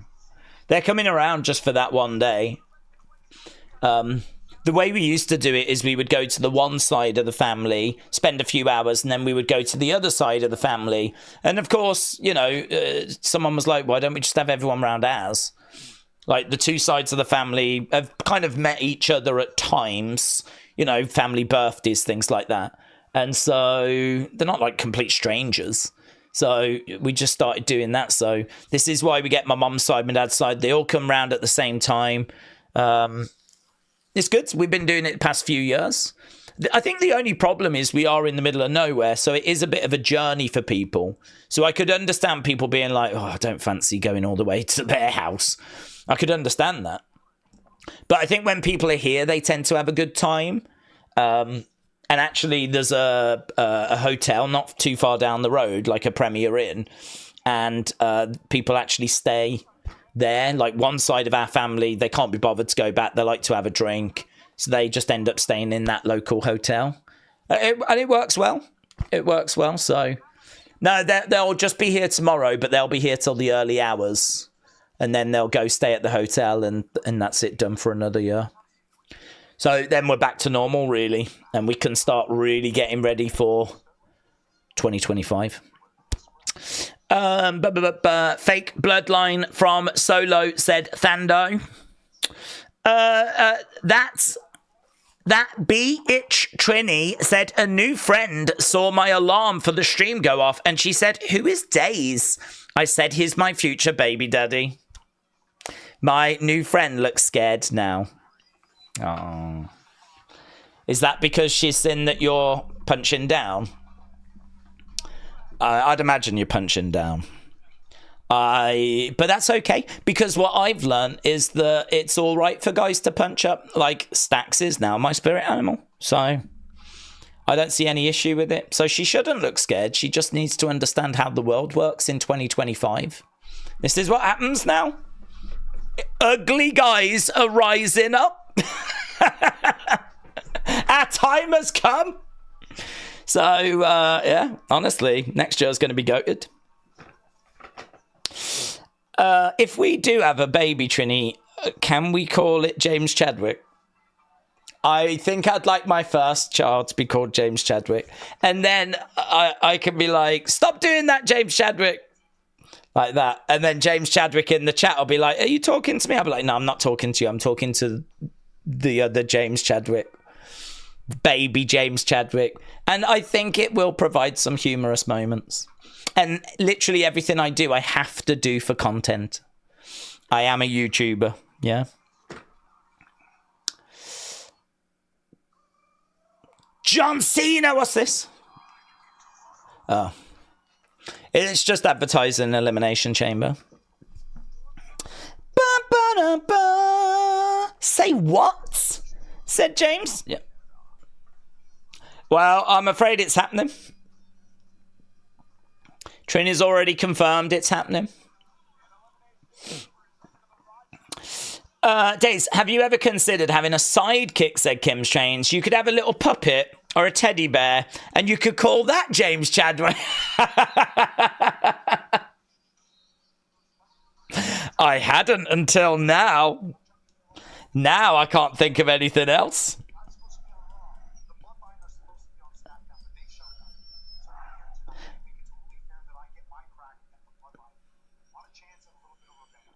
I want my crack at the Bloodline, said Sami. Here's Carmelo. What's going on here? I know you knew.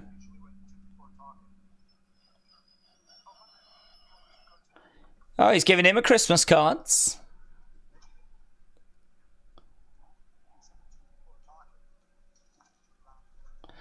Oh, Sami's not having it, man. Oh, and he throw. Oh.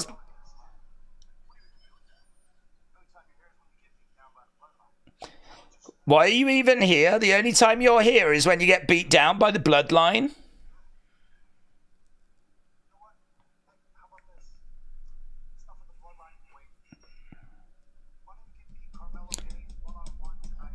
Give me Carmelo tonight. Sami Zayn against Carmelo. That'd be great.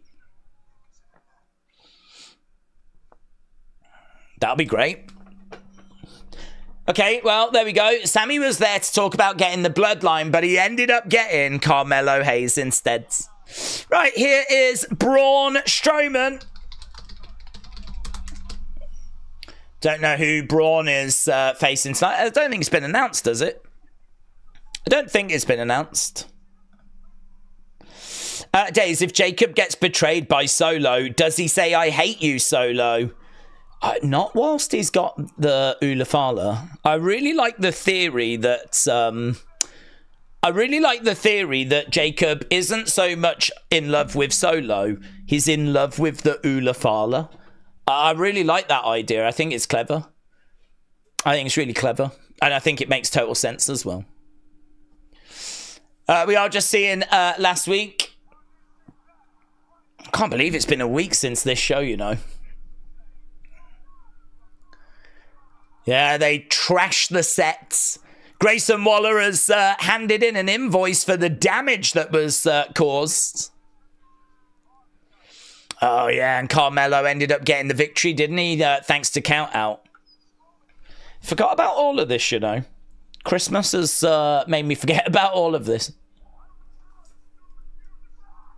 Oh, and then he got walloped with the chair, didn't he? Beaten down. What's up now? So there is Braun. Well, he's not going to be taking on Carmelo tonight. We know Carmelo's got Sami. Braun versus Grayson. Oh, okay. Lovely. Hang on. Is it Grayson? Or is it Austin Theory? Didn't I hear Thingy say it was Theory?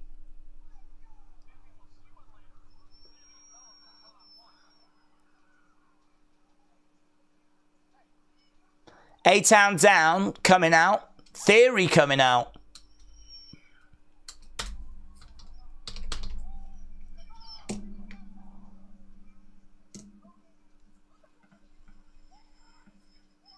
Yeah, it's Theory.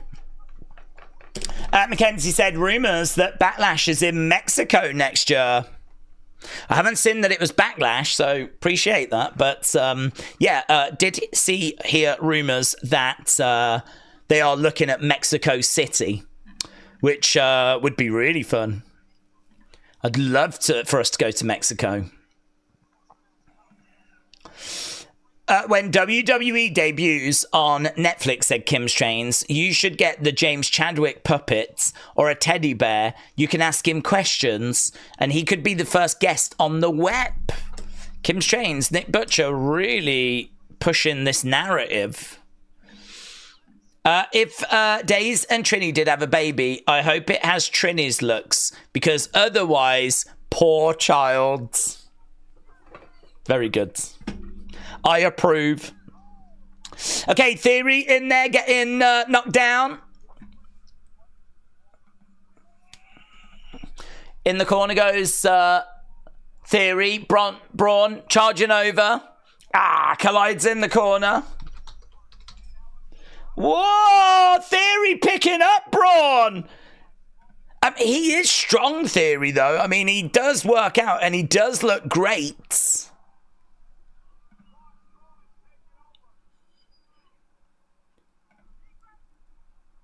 Yeah, Braun Strowman taking the charge here. Chucking Theory across the ring.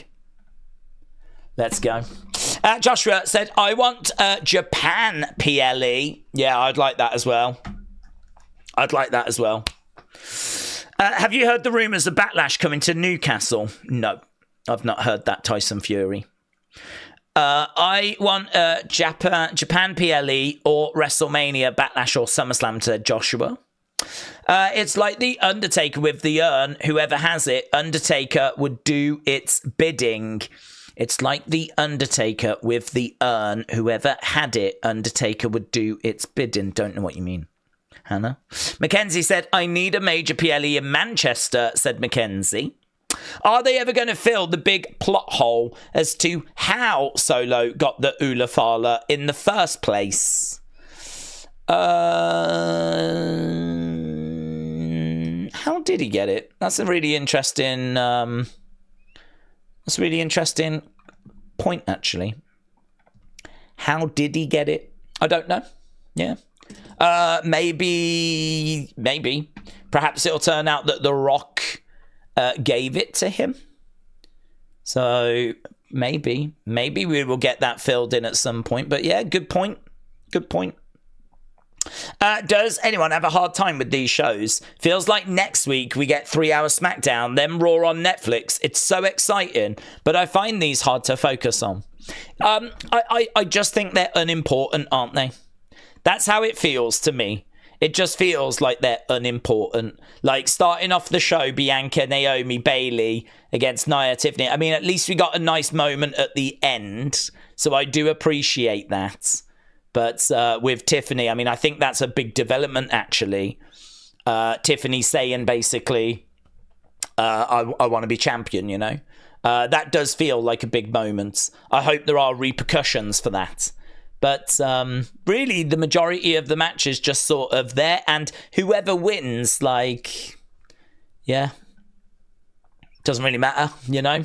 So, you know, Bianca, Naomi, Bayley won. Doesn't really mean anything. Had it have gone the other way, it doesn't really mean anything. Like, these sort of matches, they just sort of wash over you. They don't mean anything. I do think these matches that don't really matter, they should be kept relatively short. They should be kept relatively short because I don't think they are that interesting, personally. I think they're great if you're there live because it's a lot of star power. So I think it's really great if you're there live. But if you're just watching on TV, like, it is quite, like, skippable, you know? I don't want to be, like, down on them, but I am a boomer. I think, like, yeah, a lot of the more juicier stuff is being saved. I agree. Nathan said The Rock gave it to him after Solo told The Rock about Roman, saying that he is the next tribal chief, says Nathan. Well, that would need to be revealed if that's what it was. But just came back from commercial break and now more commercial break, said Willow. Yeah, we are at commercial break right now. I'm saying that Ula Fala and Jacob is like Undertaker with the urn. Whoever had it, Undertaker would do its bidding. It's like the Ula Fala. Well, I feel like the urn well, I don't know. I think that would need breaking down, to be honest. I think the Ula Fala gets passed around. The urn shouldn't really be getting passed around. But the Ula Fala seems to represent who's the tribal chief. So I suppose we don't really know the backstory of the urn and, you know, who had it before and whatever. But it was always, you know, majority synonymous with the Undertaker. Whereas the Ula Fala, we have got pictures of other people with that throughout history. So... yeah. We've got a chop block there by Theory.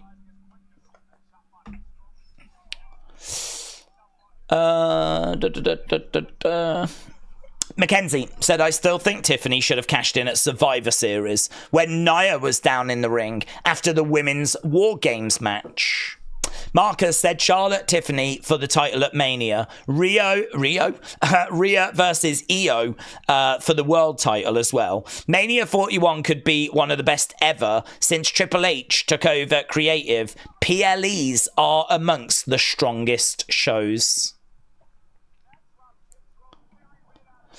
Words. Felix, hello. Jacob Fatu is the highlight of the year, says Adam. Right now, we've got Theory on the outsides. Strowman coming over, grabbing. Theory on the edge of the ring. Referee is in there. Strowman going against the ropes. Stomping on the hand of Grayson. Theory fell a bit short, actually. He got thrown over the top, but he fell a little bit short.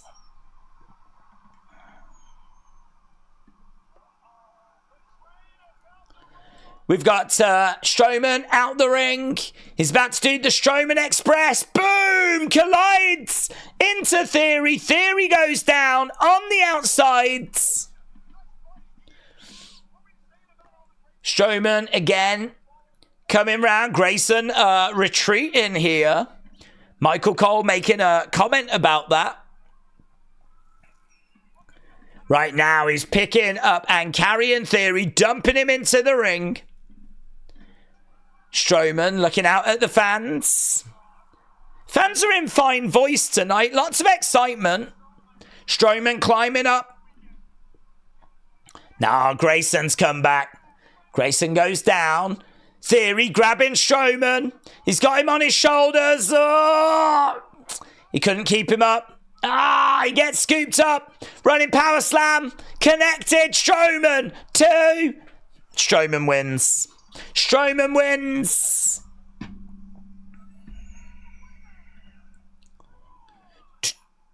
Right, let's get a poll up, shall we?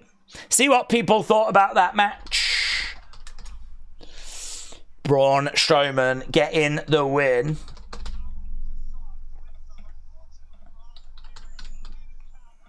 Suzanne said, I'm surprised that Theory and Grayson are still together. I thought for sure they would have separated them.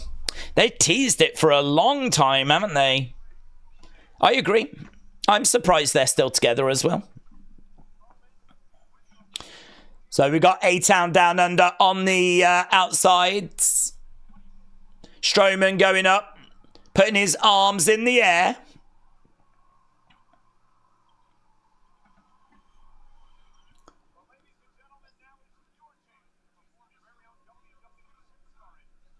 Now you can perform your own superstar entrance outside the Toyota Center on December 30th and the Intuit Dome on January 6th. So that truck that we've seen, you can perform your own entrance. And here's the advert. Oh. A lot of changes are coming, said Michael Cole.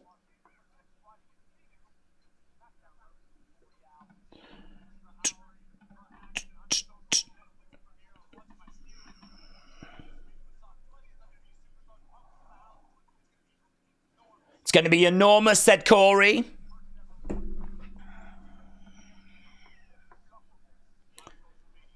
All right, now it's going to be Chelsea. This will be fun. This will be fun. So, Saturday night's main event 2 weeks ago. Chelsea, of course, emerging victorious. Chelsea Green. Let's go. Definitely feels like Theory was a Vince guy. He's never recovered from that Money in the Bank nonsense, says Trini. Coming up next, Chelsea Green's United States Championship celebration. Coming up next.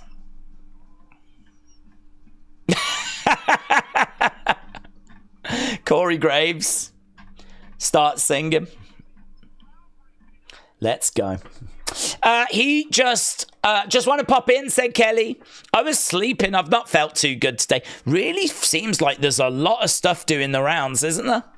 Lot of stuff's doing the rounds at the moment. Big stepper. I just started SmackDown, so I'm going to come back when I've caught up. Kelly, shout out to you. Appreciate the support. I mean, if you was more supportive, you would have obviously just joined us live. But yeah, it doesn't really matter. Big step up. Chelsea Green should win unless she wrestles someone called Fulham, said Nick Butcher. Days, I hope that Blair Davenport wins the US title because her husband, Riley Osborne, in NXT, is my wrestling trainer and she's really nice. Dub Figs, shout out to you. I didn't realise Riley was a trainer. That's really cool. That's really cool. Shout out to you, my friends. I like your reasoning there. I thought that was very good. Hannah said SmackDown versus Raw 2006 had a story where Guerrero stole the urn and The Undertaker did whatever he said. Yes, but that's a video game, but what you've done there is you've confused real life with a video game. Easily done. Easily done. I went out the other day and I started murking people and shanking them because I thought I was playing Grand Theft Auto, but what I was actually doing was classified as like murder and Grand Theft Auto, but in real life. So it is an easy mistake to make. I actually saw this beast in the fields and I thought it was Blanca from Street Fighter. So I went over and started doing spinning bird kicks because I got confused with Street Fighter and I thought I was Chun-Li. I don't know why I thought I was Chun-Li. You would think I would have thought I was Ryu or Ken, but for some reason I thought I was Chun-Li. So I started going like that. Spinning bird kick. It was great, actually. I had a great time. The beast did. The animal didn't. I messed it up just before Christmas as well. I was like that. God, imagine if you could have those powers. Imagine if you could. I wonder what character I'd want to be. I tell you what, Blanca might be quite fun, but I feel like dangerous as well because he can like get electricity going, you know? I feel like that would be really useful, but also imagine if you got like really annoyed in like, you know, someone was around and you ended up hurting them and you didn't mean to. So actually, I don't know if that would be good. Dalsim with his stretching, that would be kind of good, wouldn't it? In real life, that would be useful. Perhaps Dalsim would help if you need to just get something from a shelf. Or get a cat from a tree. Probably Dalsim, now I'm thinking about it. Ryu and Ken are useless. What can they do? Boring. They're no goods. Blanca is interesting. He creates electricity. Honda just really quick with his hands, isn't he? That might be useful, I don't know. I can think of a few occasions where that might be useful. Chun-Li's good with her feet. I think I'd go Dalsim. We broke that down a hell of a lot more than I was expecting, to be honest. I didn't expect to go so deep into that.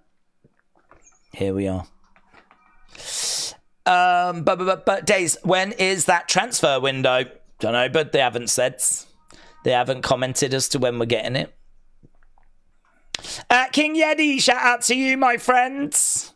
Appreciate the support. Gifting 20 Wrestling Days memberships again, even though he's already in the Hall of Fame. You can't go in twice, buds. You can't go in twice.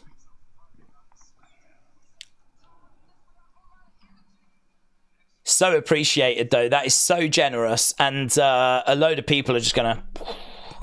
I would say snap them up, but they don't. They just benefit. Right, we are back to the action. We are nearly an hour in. We've had 2 matches. I probably should end the poll for Braun Carmelo. We are going over now to Chelsea Green segment. 3 hours starting next Friday. 3 hours from next week. Oh, here's Kevin. Here we go. Here we go. I heard you say I'm not the real champion.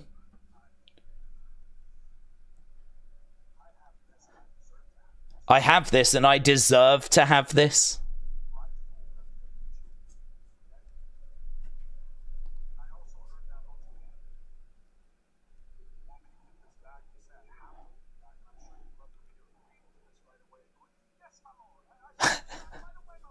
Yes, my lord.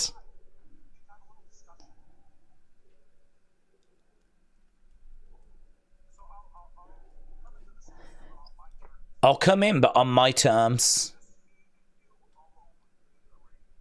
Just me and you alone in the ring.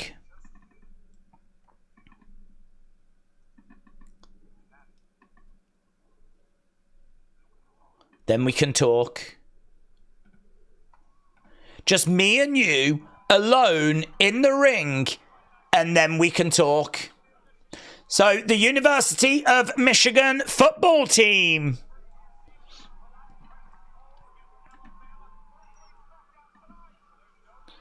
Yeah, they're really hyped.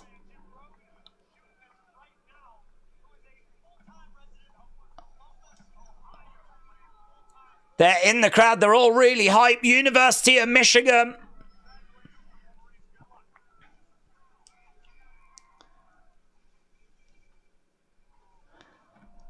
Here's Piper. So Piper's in the ring. Here we go. This is going to be good. PJ said, I'm so excited for Raw on the 6th, but I'm wondering in the UK, where can the first SmackDown be? Tonight it's been okay. I believe the first SmackDown is on YouTube for us in the UK. I don't believe it's going to be on Netflix. I think it is WWE's YouTube. Here we go. Chelsea Green. King Yeti said, I could go in as an NMO member. Maybe the NMO could go in, yeah. That. Do you know what? You've been so supportive, I would allow it.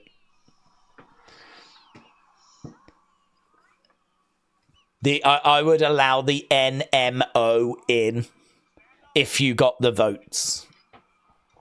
Here is Chelsea then. Oh, look at that.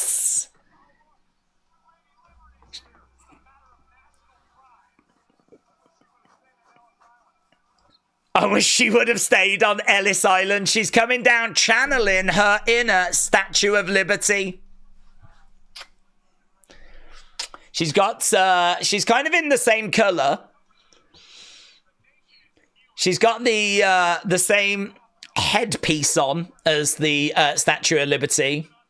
Chelsea Green versus Michael Cole, WrestleMania 41 sign.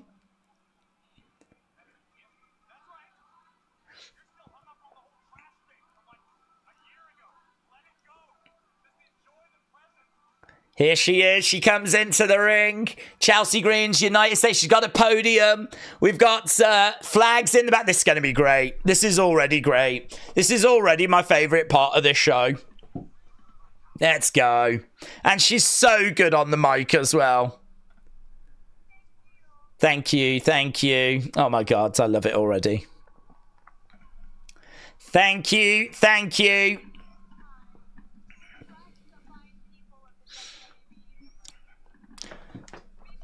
We did it! We did it!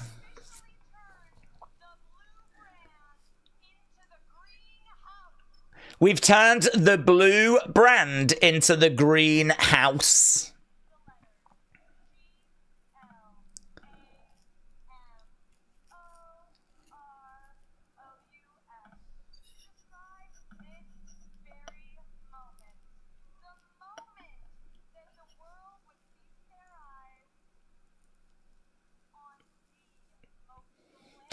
Who's interrupting? I feel like someone's interrupting.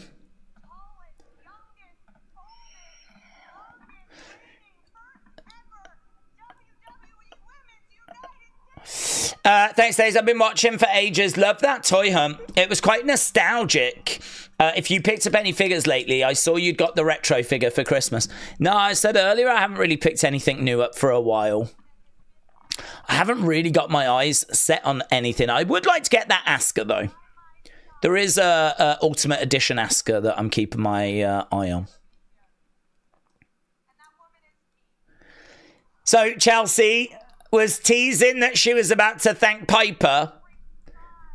She ended up thanking herself again.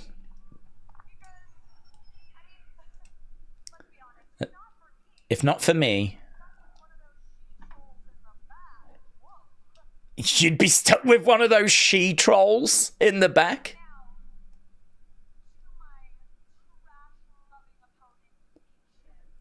All right, she speaks to me, Chim. I got 2 words for you. Good riddance. Good riddance.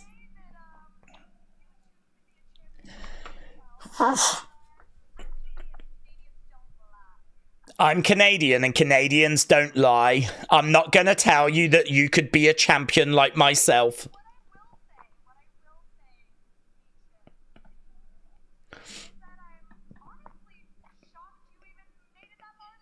I'm shocked you made it that far in the tournament.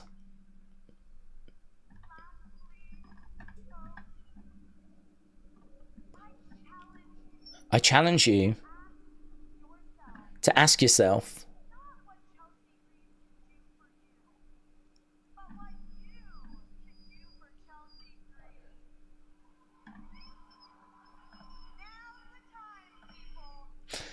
I feel like someone needs to come out or something needs to happen here. I don't think Piper's going to turn. Yes, someone's coming out. It's Michin. Michin making her way out. We need awesome comeback, said Cameron. Crowd are a bit dead, said Brony. They are, actually.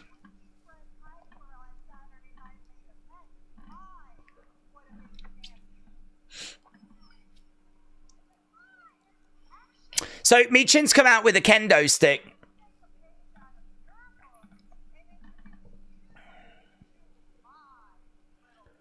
I'm going to introduce you to my little friend. I'm going to give you that ass whooping you deserve. Michin making her way down to the ring, but Piper's going out to meet her. Michin. Oh, swing. No joy. Right hand connects. Now she's got the kendo again. She beats Piper down. Piper is beaten down. We got Chelsea in the ring. She's trying to stop Michin. Swing. Chelsea goes down. Chelsea trying to get out the ring. Oh my God. That felt close to her face. She just swung that kendo stick and it... I need to see a replay of that because it really felt it was quite close to her face. Oof. We're backstage with Johnny. Tommaso here, Street Profits. Is there anything you want to tell me about who attacked the Street Profits? Terrible. Terrible. It was terrible. Okay. There's 2 eyewitnesses. Pretty deadly. Pretty deadly are eyewitnesses.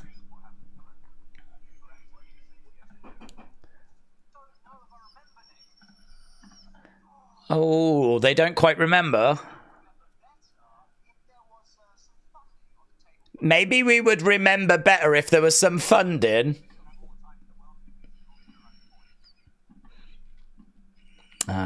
It's not gone to plan, has it?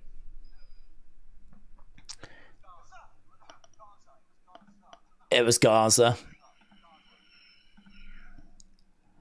So Pretty Deadly insinuated it was DIY. Now they're sort of changing their minds.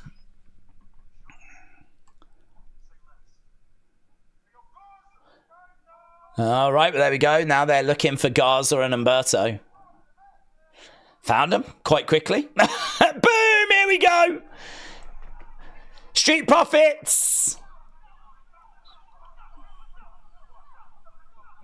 I mean, I don't know why you would just take the word of Pretty Deadly.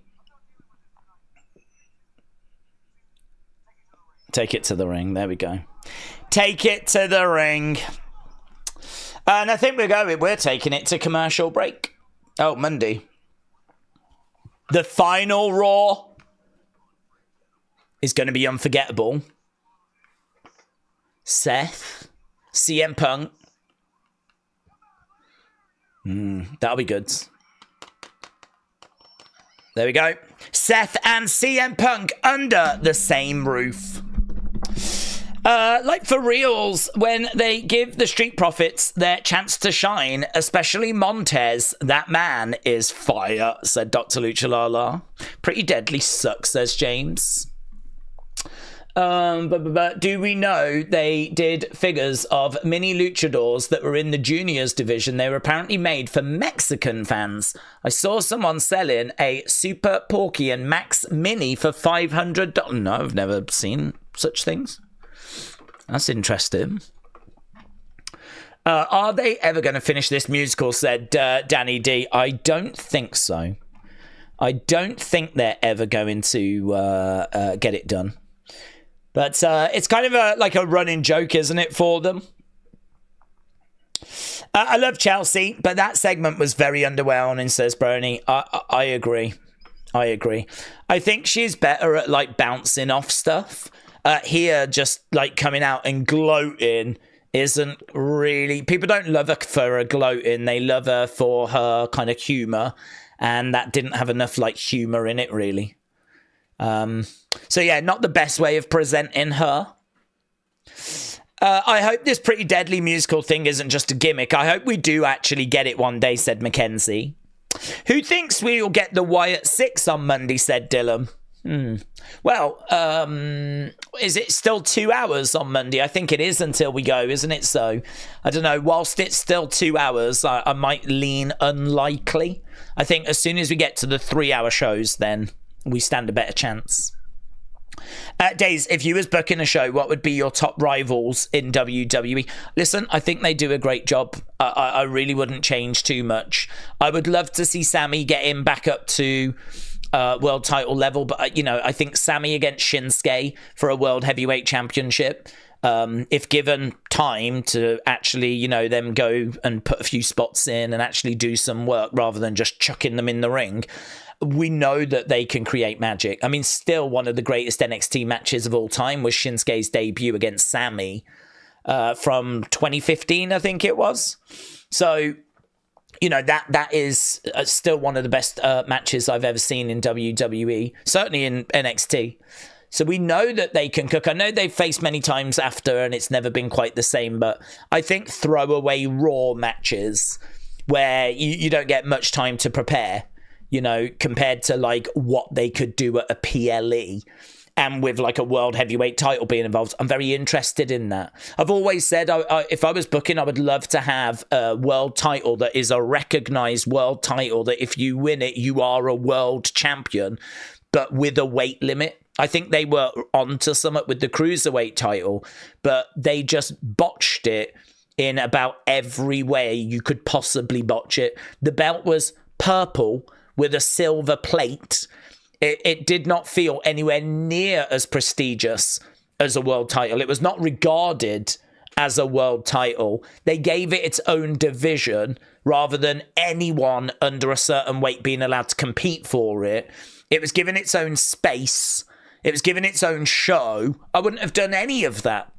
Just have a belt that's on the shows, that's defended. Anyone can compete as long as they're below a certain weight. You could even have people that are slightly above it having to lose weight so that they become eligible for it. And, Finn Balor against Sami Zayn, amazing. Johnny Gargano against Sami, Johnny Gargano against Finn. I mean, all of these matches, Rey Mysterio, would be in there. I mean, honestly, I think you could have some banging matches against some of the smaller talents with a bona fide, legitimate, recognized world title on the line that could main event night one of WrestleMania, could main event a B-show pay-per-view. Probably wouldn't main event night two unless it was like a really juicy feud, Unless it was like flipping, I don't know, Rey Mysterio against Eddie Guerrero. But do you know what I mean? Like, I really see a need. Carmelo Hayes in that division. There's so many guys that I think are going to find it difficult to get to a world title because there's always going to be a Roman Reigns, a Rock, a Bronson Reed, a Gunther, an Obafemi. There's always going to be that big guy in their way. And I look at a Carmelo, I look at a Javon Evans, I look at a Sami Zayn, I look at a Johnny Gargano, I look at a Tommaso Ciampa, I look at people of that size, and I think they need a championship for them.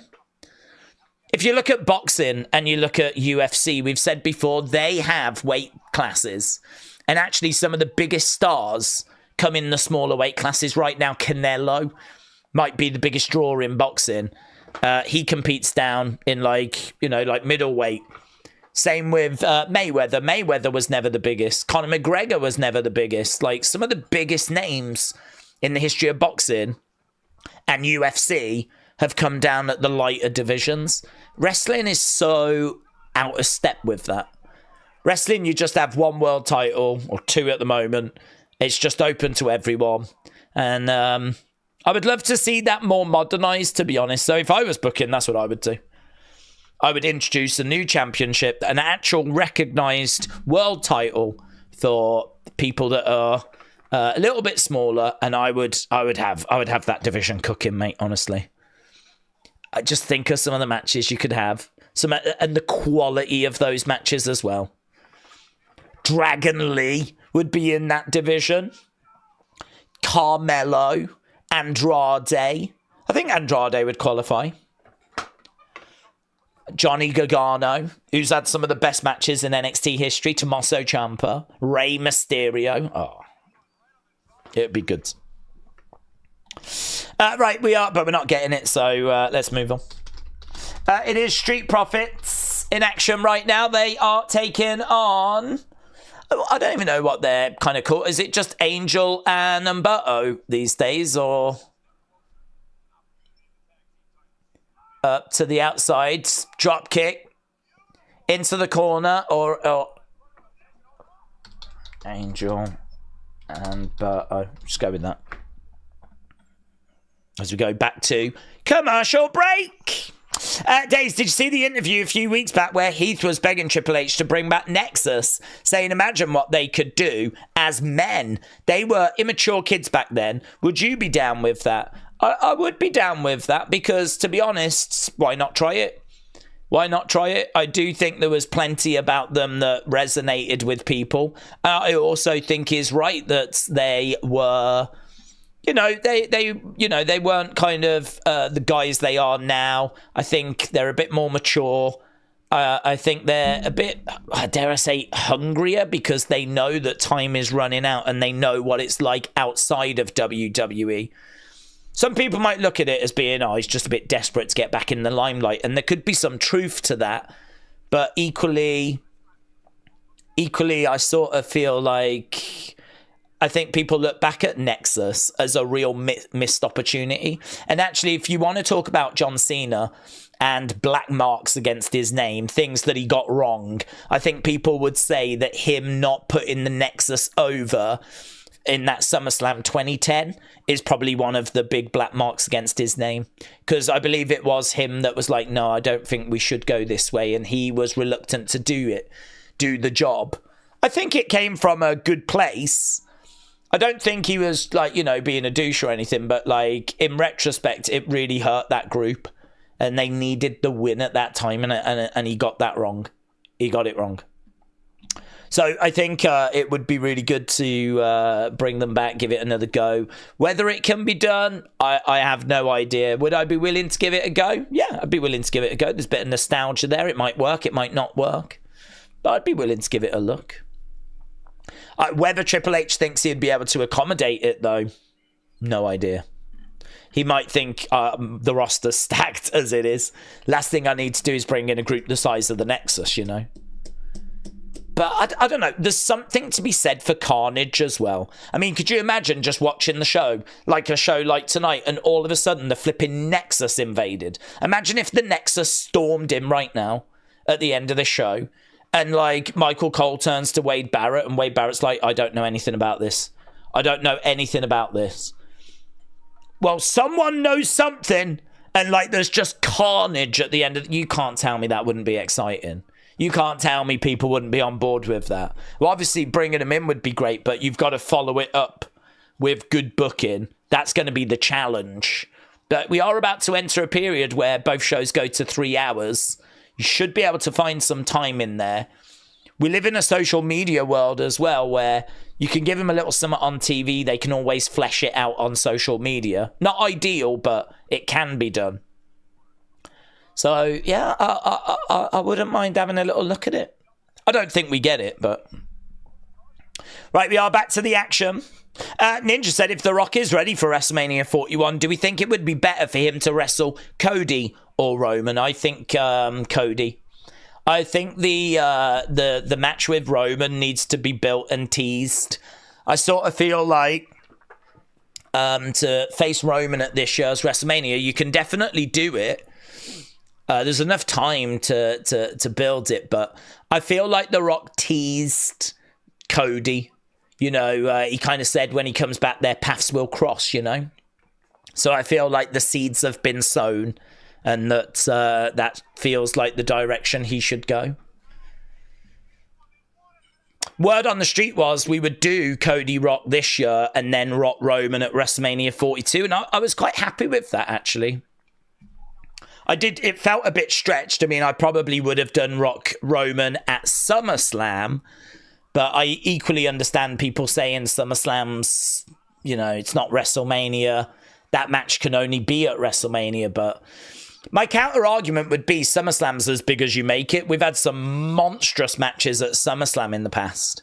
SummerSlam's had some incredible matches and huge moments. It's, it's the WrestleMania of the summer. I think if I was TKO, I would kind of like SummerSlam to be viewed as being right up there with WrestleMania. So the way you do that is by, you know, going big, putting matches on that would feel like they're WrestleMania worthy, you know. Tag being made. In comes Berto, in comes Dawkins. Days, I always think it's strange when Cena gets blamed for Nexus. Vince not just tell people who's winning and they done it. But the word that I heard was that Cena was a big part in saying, like, if he wanted to put them over or not. Like, I believe Cena had a bit of pushback on it. So, I don't know the truth to that. But that's what I've always heard. Is that, actually, that they were going to win. And it was Cena that got it changed. Cena, by 2010, had plenty of power, plenty of say, plenty of pull. And actually, from everything I've heard, he played an integral part in it going the way that it went. So, I don't know. That would be something to revisit. See how history records it. See if any details have emerged. But yeah, I've always been under the impression he had a big say in it going the way it went.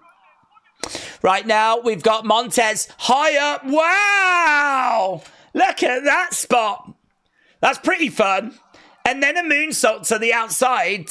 Now Berto moonsaults to the inside. 1, 2. Kick out by Montez. So they just had Montez held up. Like, he was a good, 10 foot above? Look at that. The top turnbuckle. They had him, like, proper up here, and then they slam him down into the ring. Really a move that impressive that makes you go, wow. I mean, that should put people away. Oh, Dawkins is in. To the outside. Tag being made, in comes Dawkins. Matthew said, I get wrestling socks saying do not disturb, I watch wrestling. And t-shirts of 5 Hall of Famers. Hogan, Jake the Snake, Ted DiBiase, Andre the Giant. Well, it sounds like you did very well, Matthew. Oh, Montez to the outside. Bodies flying everywhere. I gotta tell you, at least this match has got a bit of energy. At least it's got a bit of energy. Here we go. We've got Montez up. Lovely. That'll do it. Street Profits should get the win. And they do. Street Profits beat Angel and Berto. Dun, dun, dun, dun, dun, dun.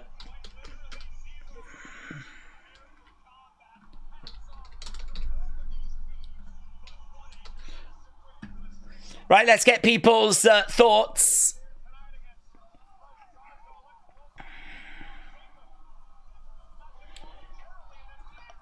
Look at that kick from B-Fab.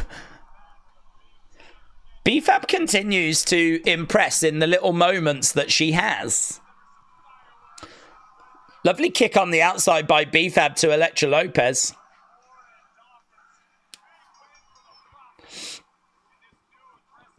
Profits picking up the victory. Crowd are in good spirits. Dancing away. Let's go. I heard that Cena said he didn't want to job to Justin Gabriel, and that was why it was supposed to be Gabriel that was going to pin Cena. Cena said no, and the rest is history, says Nick Butcher. That's really interesting, because I didn't realize it was someone specific. Here's Andrade.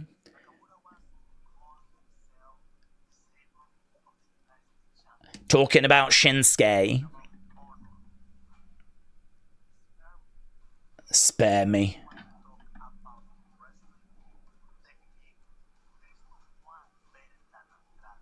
If you want to talk about wrestling and technique, there is no one better than Andrade. You are a man with no respects.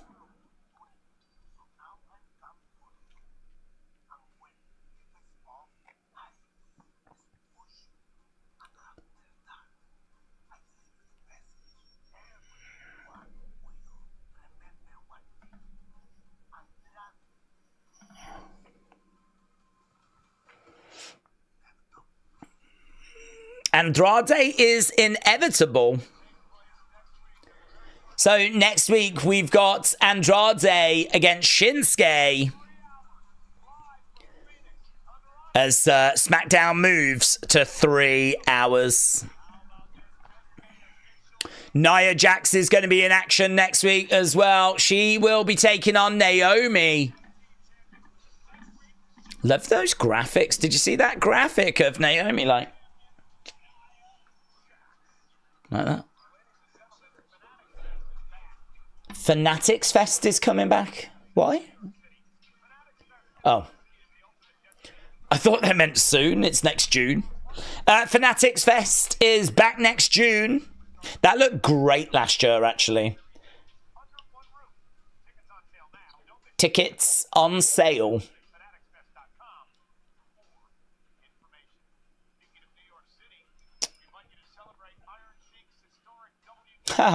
Celebrate Iron Sheik's historic title win over Bob Backlund. It's on the WWE Vault YouTube channel now.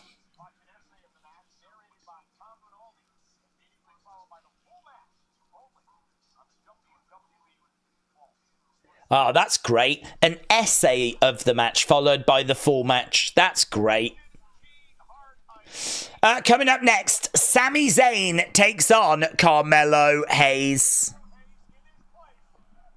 Let's go. Right. I got told by Netflix UK won't see the Rumble next month. I had to email WWE Network. That's where it can in the UK. Mary, shout out to you. So, Netflix said that the UK won't get the Royal Rumble next month. No, I'm pretty sure they will. I mean, everything's moving over to Netflix. I mean, I think they've made a mistake there. There is no way the UK won't be getting the Royal Rumble. There is no way. So someone has botched. Seiko said, do we know if Brock Lesnar's returning? He's not returning. I can't say he's never going to return, but he is not returning anytime soon. He's involved in some pretty serious legal issues. And until those legal issues get resolved, and they're not even close to being resolved, you won't be seeing him coming back. The latest report we've actually got now is saying there is no talk about Brock Lesnar. After all this time of all these rumours of Brock Lesnar, finally we are now actually getting some reports that there is no talk about Brock Lesnar. Ian said HBK and Triple H encouraged Cena to let Nexus win, but Cena wouldn't have it. And Cena's said it's a regret that he didn't push Nexus, says Ian. So really interesting stuff. Lovely. Days, I bet you KO will stun Nick Aldis, says Matt. That would be fun. I don't know what the flipping repercussions would be, but there would certainly be some. I know that much. Days, here in the States, we have to keep Peacock to watch PLEs. They don't move to Netflix. All of the countries have it all on Netflix, but the USA has to keep Peacock for PLEs. That is correct, Christopher. The real reason Brock Lesnar's not returning is because he's ducking Kyrie Sane, said Cleveland Brown. Finally, someone brave enough to actually say what we were all thinking. William said, in the US, I've been hearing John Cena's theme song at different times during games in the last 4 weeks. Wonder if it's a coincidence or if WWE have paid for that as a reminder. A very good point. I would not be shocked to find out that they have actually paid for it to be played They will definitely want to promote the hell out of next year. And you know, that kind of subliminal marketing is really popular. So to just have it playing and people thinking of John Cena, you know, that's something I could see them doing, to be honest. So yeah, wouldn't be shocked to find out that that's some kind of guerrilla marketing tactic that's going to keep building, you know. But we were gonna see all pay-per-views in the UK in 2025. If Netflix said they're not going to put it on the platform, I was told, why could we keep the network? Says Mary. No, all the PLEs will go to Netflix. Whoever has said that has got mistaken. So I wouldn't even worry about it. The WWE network is closing down, and the first show that we're going to get on there is going to be the Raw on the 6th. I believe SmackDown next week is going to be on their YouTube channel. But outside of that, all the PLEs, SmackDown, Raw, NXT, everything is moving over to Netflix. So it's just a mistake. Someone's made a mistake. There is absolutely no way WWE are not going to bring Royal Rumble to the UK audience. UK audience is like their second or third biggest market outside of America. It's us, Canada, and UK. It's those three are their biggest markets. Like, it's just not going to happen. Chelsea Green, Michael Cole, WrestleMania 41. Let me talk to you. No Yeet University. Best Christmas present. Thank you, Mom. Bring back the Shockmaster. The King of Yinzer, Corey Graves. Here's Pretty Deadly. What are you after?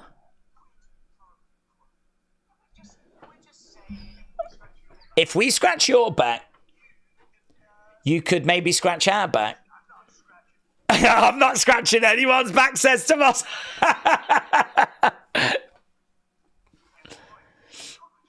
Yes, boy.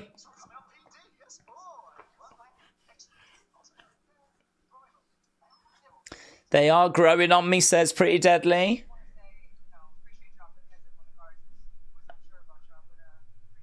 Appreciate it. Don't mention it. Respects. Pretty Deadly being a little bit sketchy.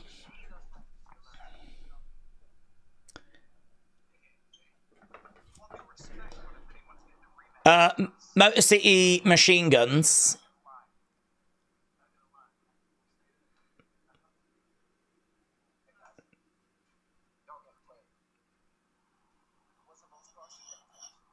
Apollo said you lot just got played. It was DIY.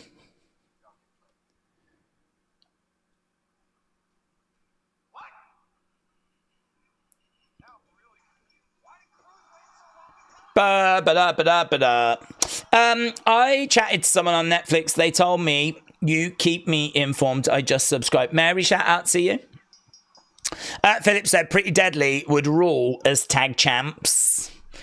Motor City Machine Guns looked tiny there. They really did, didn't they? You're not wrong. They really did look small. Sami Zayn making his way out. Half of that, is this going to be our main event? Because I would imagine it is. And then after this, we will get Kevin Owens. We've only got half an hour to go. So Sami Zayn versus Carmelo Hayes could be a really fun main event, actually. Could be a really fun main event. And then we could get to the Kevin Owens thing, couldn't we? Sami versus Carmelo. Do you know, I'm not going to lie. You know me. I like to be honest. I don't think this has been a brilliant show. I think if you was with family and you missed this show, I really don't think you've missed anything here. I think this was a missable show. I think my big takeaways have been Tiffany, with her saying, I want to be champion. I mean, her openly saying that is bonkers to me, because surely she gets kicked out now. They can't keep her around after she said that so openly. So that to me is pretty mind-blowing. They're trying to do a little story with the tag division, which it's hard to get excited by it, but, you know, God bless them, they're trying. Kevin. I think Kevin's going to be the big talking point with that closing segment. But really, outside of that, there ain't loads, is there? There ain't loads. In fact, no DQ 20-odd seconds ago have just said Smackdown, lame duck. So it seems like they're not massively feeling this week's show either, saying that it's a bit of a lame duck this week. So there we go. It is what it is. But you know what? We're still full of the holiday spirit. So it doesn't massively matter. And we are seeing what's on the front of his cards. It is Braun Strowman being down and Carmelo walloping him with the chair. So that is the image on the front of Carmelo's Christmas card. Days, is there a talk show after SmackDown called Lowdown SmackDown? SmackDown Lowdown, yes, there is. Hannah said, Days, if someone said Jinder was the greatest title holder, how big of an unpopular opinion would that be? I didn't hate Jinder as champion. I didn't think he was a great champion. He definitely felt like a weak champion in regards to, as I said earlier, I feel like Cody is over. The crowd are really behind him. He feels like the man, the whole We Want Cody movement, doing it for Dusty. All of that was brilliant. So for me, he feels like the guy. If it's not going to be Cody, it should be either CM Punk or Roman. You know, he feels like one of the guys. He feels right to be where he is. Roman, when he was on top, absolutely felt right. Jinder definitely did not. The thing with Jinder is we all knew it was because they were trying to get into the Indian market and they wanted the Indian fans to be really excited about Jinder as champion. So I would say if you was a Indian or of Indian descent and you was really excited by seeing Jinder as champion and that meant a lot to you, I could understand it, to be honest. I could understand that because there's obviously, you know, national pride taking place there. I think Jinder's actually Canadian, but obviously of Indian descent. And so I could understand that. So I suppose in a way it would depend who was saying it. If it was to come from someone that wasn't of Indian descent, wasn't coming from a kind of national pride point of view, I would struggle a little bit more because, I mean, I don't think his run was that great. I thought that his promo, I think he's not a bad promo, actually. I think his promos were pretty good. But his matches were always just so-so. He did have a Punjabi prison match, which is not a great match, but at least it's something different, something creative, you know? Don't see Punjabi prison matches very often. So, you know, it's quite exciting to see a match type that you don't get very often, you know? Knee to the midsection there by Carmelo. We are underway with this match, by the way. So, I don't know. I mean, I think I could understand it if certain people were to make the argument. But I think the majority of people would say that he was one of the weaker champions. Didn't Jinder face Seth for the world title at Tony Khan had a big meltdown? Yeah. That was only earlier this year, I believe. I think that was only, like, in flipping January. Jinder faced for the WWE. And you know what? The match was all right as well. I feel so sorry for Jinder. I feel like Jinder gets a bad... He's got a good size. He looks good. Promo-wise, I actually rate him. I think he's not a bad promo at all. And the whole modern-day Maharaja, I thought was not a bad nickname.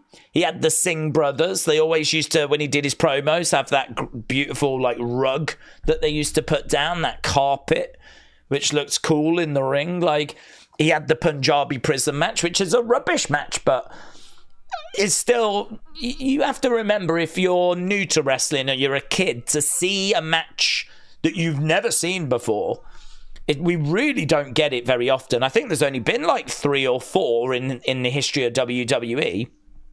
So him against Randy Orton, Punjabi prison match, like, it was noteworthy. okay, it wasn't great. You know, you're not going to go back to it and lose your mind. There wasn't like loads of drama or stuff in there. I mean, it was really just what you expected. But I don't know. I think there was more to it than we actually look back on. I think it's easy to look back and just go, oh my God, that was atrocious. I think there was a little bit more to it. But yeah, I mean, look, no one's really looking back with much fondness, let's put it that way. Certainly not compared to, you know, what we've just had with Bloodline or... one of the biggest feuds this year, Mahal versus Khan. Yeah, that was like January, I think that was. Nick Butch said Jinder was a dreadful champion. He was a mid-carder. He was more suited to the 24/7 belt. That was about his level. That match wasn't that bad. I agree, says Brony. Mitchell said, stop trying to defend Jinder. Twin Power said, Jinder brought me to your channel. Well, there we go. I knew he wasn't all bad. Kareem said, Jinder's pretty good, a little underrated, but he was a good heel. He knows how to cut a promo, and he is in great shape. I agree. I really agree. I think I remember actually him doing a promo on like Raw Talk or Smackdown Lowdown or whatever. And I remember it being so passionate. I remember it being like a real promo that makes you go, woof. You know, sometimes someone will cut a promo about how they're not getting what they deserve and how they've been fighting and working and being disrespected and they just need a chance and an opportunity. Like, I remember Jinder cutting one of those on one of these throwaway shows. And I remember going, wow, man, he just cut a hell of a promo there. And it's funny how, like, a promo can get you to look at someone a little different. And after he cut that promo, I was looking at him and, like, you look at the physique he's in and you look at, like, how limited the TV time is that he gets. And you're like, I feel sorry for this guy. Like, I think he deserves better than what he's being given. And then fast forwards, not that long, he gets just randomly given the championship. You're like, okay. I mean, obviously it was to try and break into India and try and, you know, grow WWE in that market. Who knows? Maybe it even worked. I don't know. Don't know what the impact was over there, but yeah, I was not down on when he had his opportunity earlier this year. I was on board with it, actually. And it created a bit of a stir. And yeah, that was one of the fun, quirky moments of the year, really. Right, we are back to the action. I'm sure the people in India were inspired by Jinder. It's good to see that WWE did give him a championship run, said Christopher. Does seem like we've got a mixed bag in the chat. Some people on board with it. Some people like, nah, he didn't deserve it. He was a mid-carder. Yeah. Kick coming in there by Carmelo. Do we think Rhea will win the championship belt off Liv on Raw on Netflix? I love Rhea, says Mary. I don't think so. Only because I don't think Rhea needs it. She's a big star without it. She's, you know, Rhea, you could have her win a Rumble. You know, if you wanted to make Rhea the main event of WrestleMania, you could do it. She's mommy. She's, you know, one of the biggest females in WWE. Like, I feel like she doesn't really need the belt, right? It's nice to have it, but she doesn't really need it. I feel like Liv, she's having the run of her life right now. And she needs that belt a bit more. I think if she loses it now, she's a bigger star than she was before it. Like, 2024 was massive for Liv. You could make the argument that she, you know, should have been in the running a bit more for Female of the Year. I know that Toni Storm won a lot of the awards, and I think ESPN had it with Roxanne as well. But I feel like Liv should have had a shout because undoubtedly her best year ever in WWE was 2024. And I don't think you take that belt off her. I think you keep that momentum going. I think you give her more win. I don't think she's had enough wins over different people yet. You know, it was good to see her getting a win over EO. I think she needs a few more of those to really establish that she is a player, you know? She's not just someone that can cheat past Rhea and get the odd fluke win. she can. She is actually someone. She needs to sort of cement herself. So I think she'll get the job done, Liv. And I think that they'll keep giving us some different opponents. Maybe Rhea. Blue Thunder Bomb by Sami. Shoulder up. Maybe Rhea faces Liv one more time at Mania. Perhaps Rhea wins a chamber or something. And then maybe she gets it there. And then that gives Liv the whole build to WrestleMania. And then it means Rhea gets the belt back at WrestleMania, the grandest stage. We could do that. Right now we got Sami going to the outsides. Fun little match this between these two. Going up top, Carmelo. Middle rope, shots coming in by Sami. We know we've got the Kevin Owens segment still to come, so don't think this can go on too long. Sami's up. Ooh. Roll through.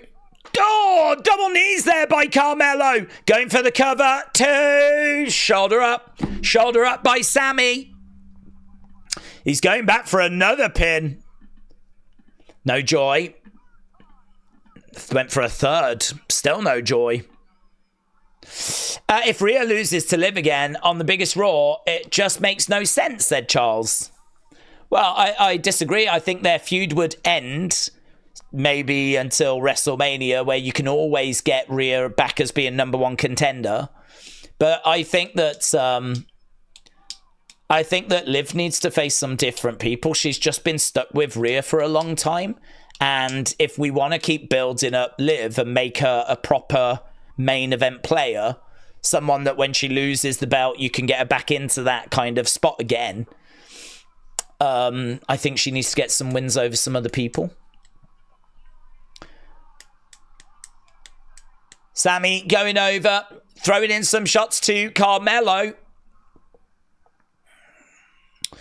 Yeah, he's all fired up. And I tell you what, the crowd are really on board here. Sami in the middle of the ring. After unloading, going over. Kick coming in by Carmelo. He grabs Carmelo. Exploder into the corner by Sami. Sami going over the other side. He's going to look to deliver a haluva. Sami should be putting Carmelo away.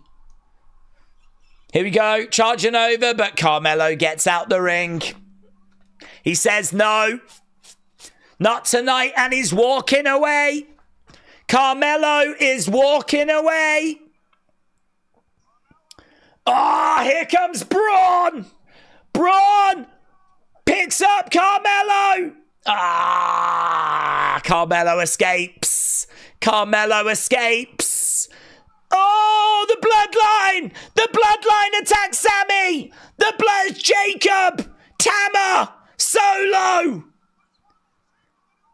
Oh my God, the bloodline attacking Sami Zayn. Headbutts there by Jacob. Here we go.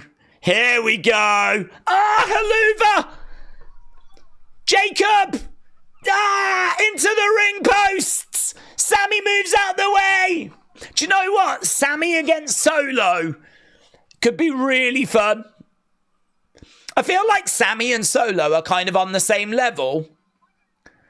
Solo and Roman, I struggle to believe them being at the same level. I feel like Roman is levels above.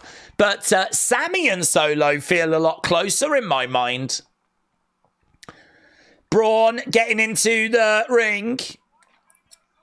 Look at this. We got Solo and Braun going at it. Solo and Braun. Solo against the ropes. Ah! Oh my God, has Braun got himself involved in the bloodline story now? Oh my God, Jacob! Jacob! Oh my God! Oh my God, what a moment! What a moment!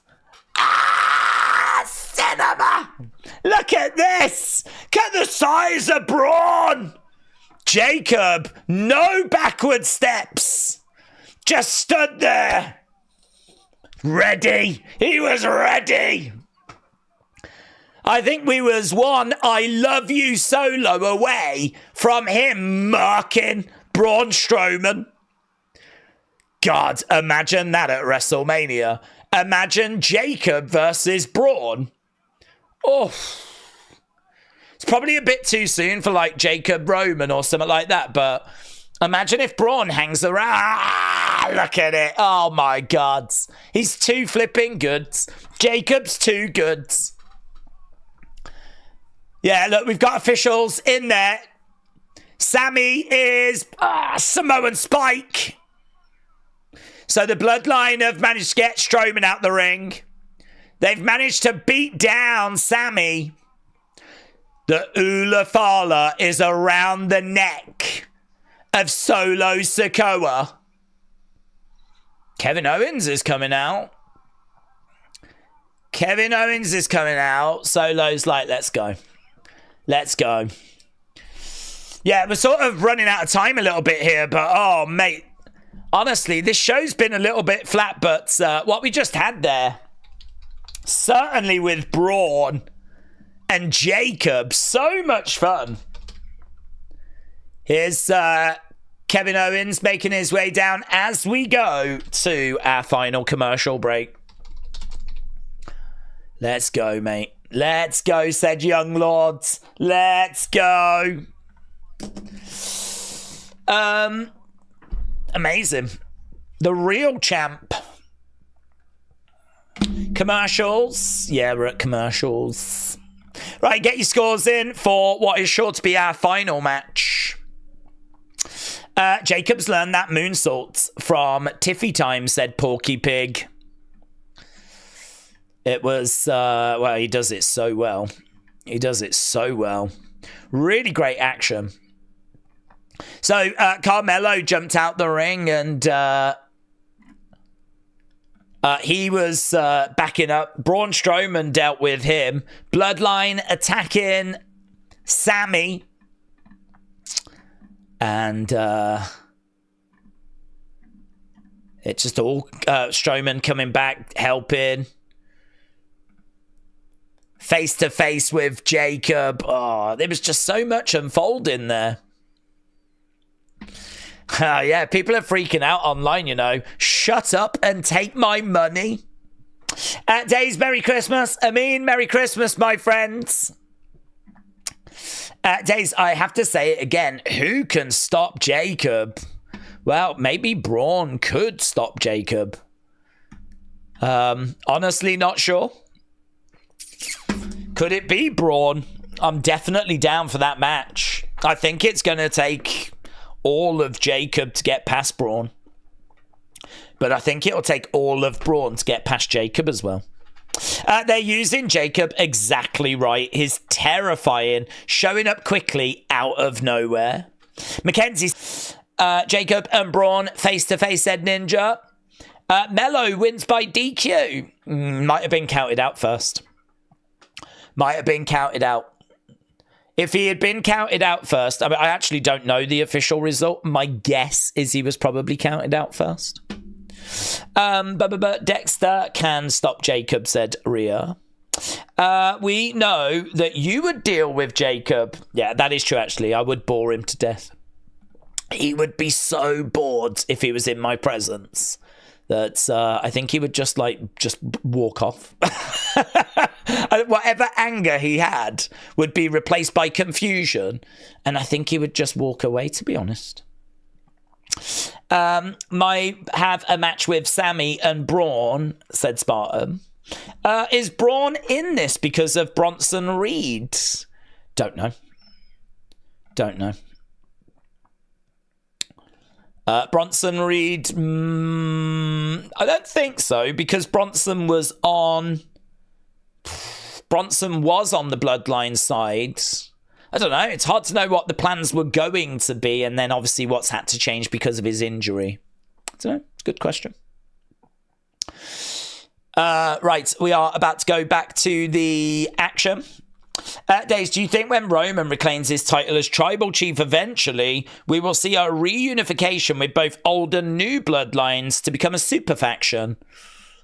I would think that the Solo and everyone would have to turn face in order for that.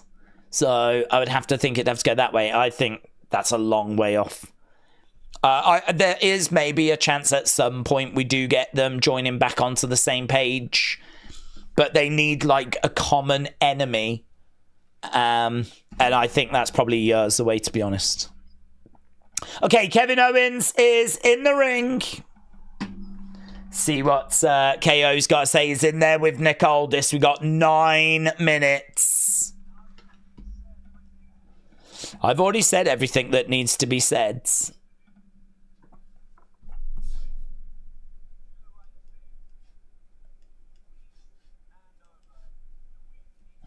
Do the right thing. Please hand over the Winged Eagle Championship.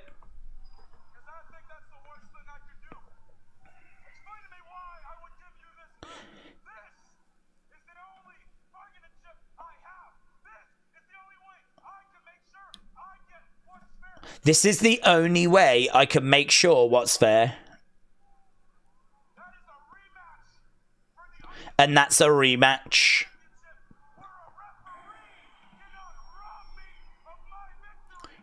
So he's talking about how he was robbed.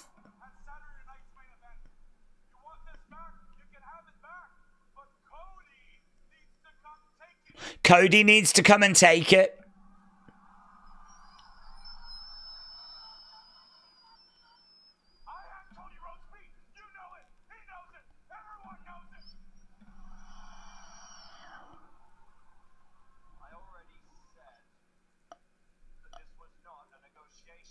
I already said that this would not be a negotiation.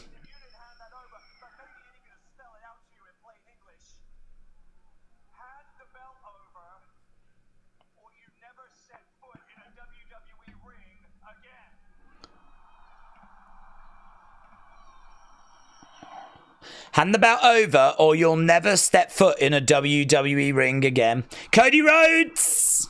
So before we could even get any of that, Cody Rhodes has come out. Here's Cody. With literally 7 minutes left to go.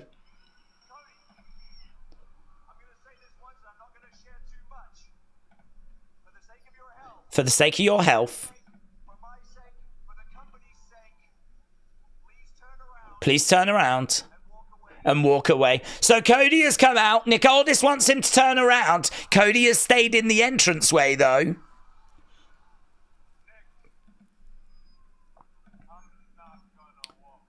I'm not going to walk away, says Cody. Big cheer by the crowds.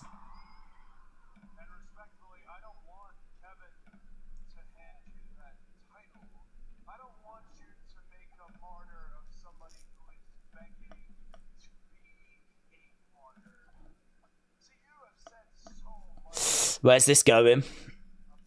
Where's this heading?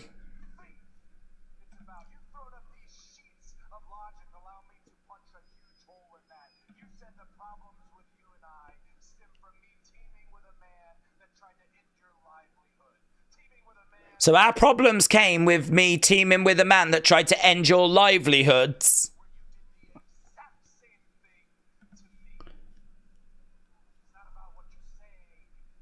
But you did the exact same thing to me.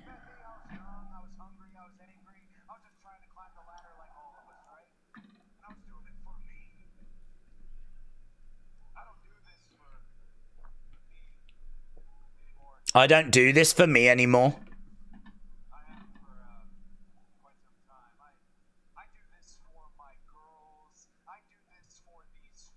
I do this for my girls. I do this for these fans. Looks like Kevin Owens going to throw up. There's a massive Cody head in the crowd, though.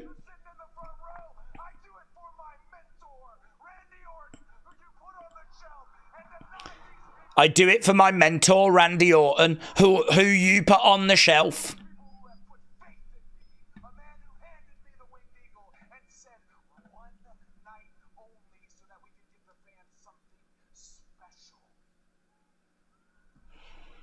In all fairness, though, Kevin has found a way of taking that one night only and making it longer, so I do give him props for that. I do appreciate that. I do it for the fans. Yeah. Cody said, shut the hell up, I've had enough. Look at the size of that Cody head. It's being held up by Hulk Hogan as well. Are we friends now? Absolutely not.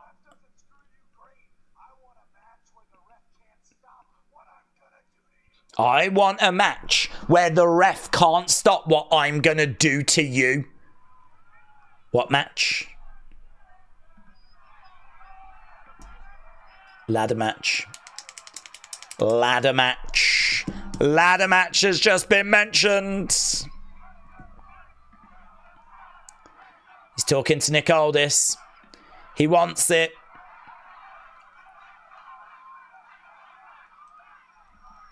Let them fight is the chance. Ladder match.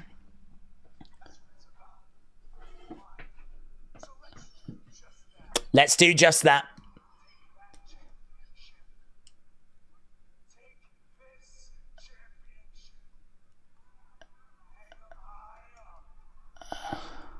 Take that championship. Take this championship.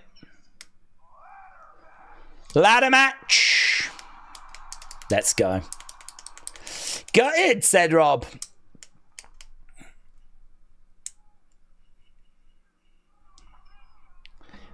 When though? When we doing this ladder match, kids? When we doing it?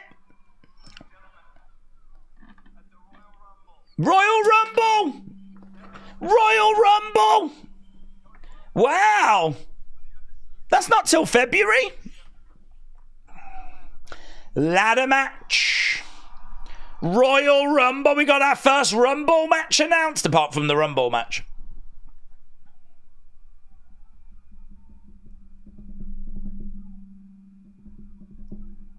Hang on. But I don't think that was on the rundown card earlier, was it? Does that mean that Royal Rumble thing is fake?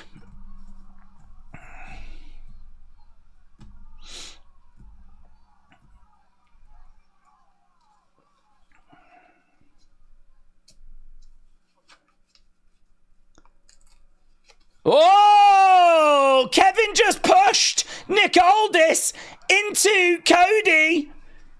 Nick Aldis is down. He's trying to cover Cody. Oh, kicks coming in by Kevin. Ladder matches made official for the Royal Rumble. Kevin Owens kicking away at Cody. I'm the true champion. I'll see you at the Rumble. Cody down.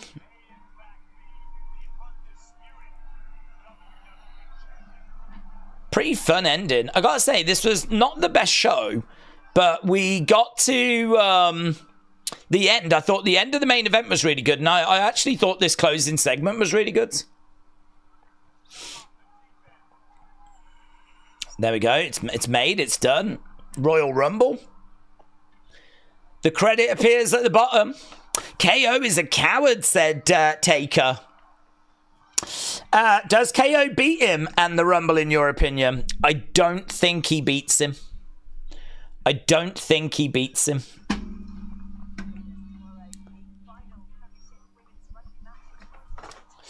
Cody down again. Show is over. Yep. Show has come to an end, but even though that was pretty mid as a show overall, I think the ending has massively helped it, to be honest. The only thing I don't like about this is Owens should not be able to put his hands on Triple H, and now Nick. KO definitely deserves the win at the Royal Rumble, said King BX Joker. Did you hear WWE is going to introduce a Bloodline Championship? It's actually an unseen later that apparently that's not happening now. So they were talking, there was talks of one coming in, but apparently they've now backtracked from it. So there isn't one expected anymore. It's the last Rampage tonight. I remember when you used to stream it. I don't think about it a lot. I don't think about it at all. Wrestle Night said, I managed to make it to the Rumble. I don't know if I'm ever going to stop crying, said Wrestle Night. Royal Rumble is going to be so much fun. Duran gives this week's show a 6. TVVTTFC gives it a 6 as well. You should be able to go over to the Wrestling Days Opinions channel over there and actually leave your score. So, we're going to wrap it up. I do need to actually run away now because, as you lot know, I've got my family over tomorrow, so I need to get Unseen done as quick as possible. Need to get the review video done as quick as possible. Get some, probably, I don't know, reactions or something. I'll have a look, see if there was anything. But, really appreciate people stopping by. I know it's still a weird time of the year. Certainly a show that, I don't know if people were really that engaged with, what with lots of other things going on. But, look, we're a step closer towards 2025, towards Netflix, towards next week's SmackDown is 3 hours. So we're a step closer to that now. So, so much change on the horizon. I really appreciate people stopping by. And I hope you all have great evenings. Really appreciate the support. Of course, we're going to be back on Monday for Raw, Tuesday for NXT, next Friday for the 3-hour SmackDown. No Unseen tomorrow, but there will be one tonight. And there will be something on Sunday. So still plenty coming up this weekend. But family over tomorrow. So that is going to knock me out of the picture a little bit. But have a great weekend. Enjoy the rest of your Christmas holiday periods. And I will hopefully see you again next time. Thanks for watching. Bye for now.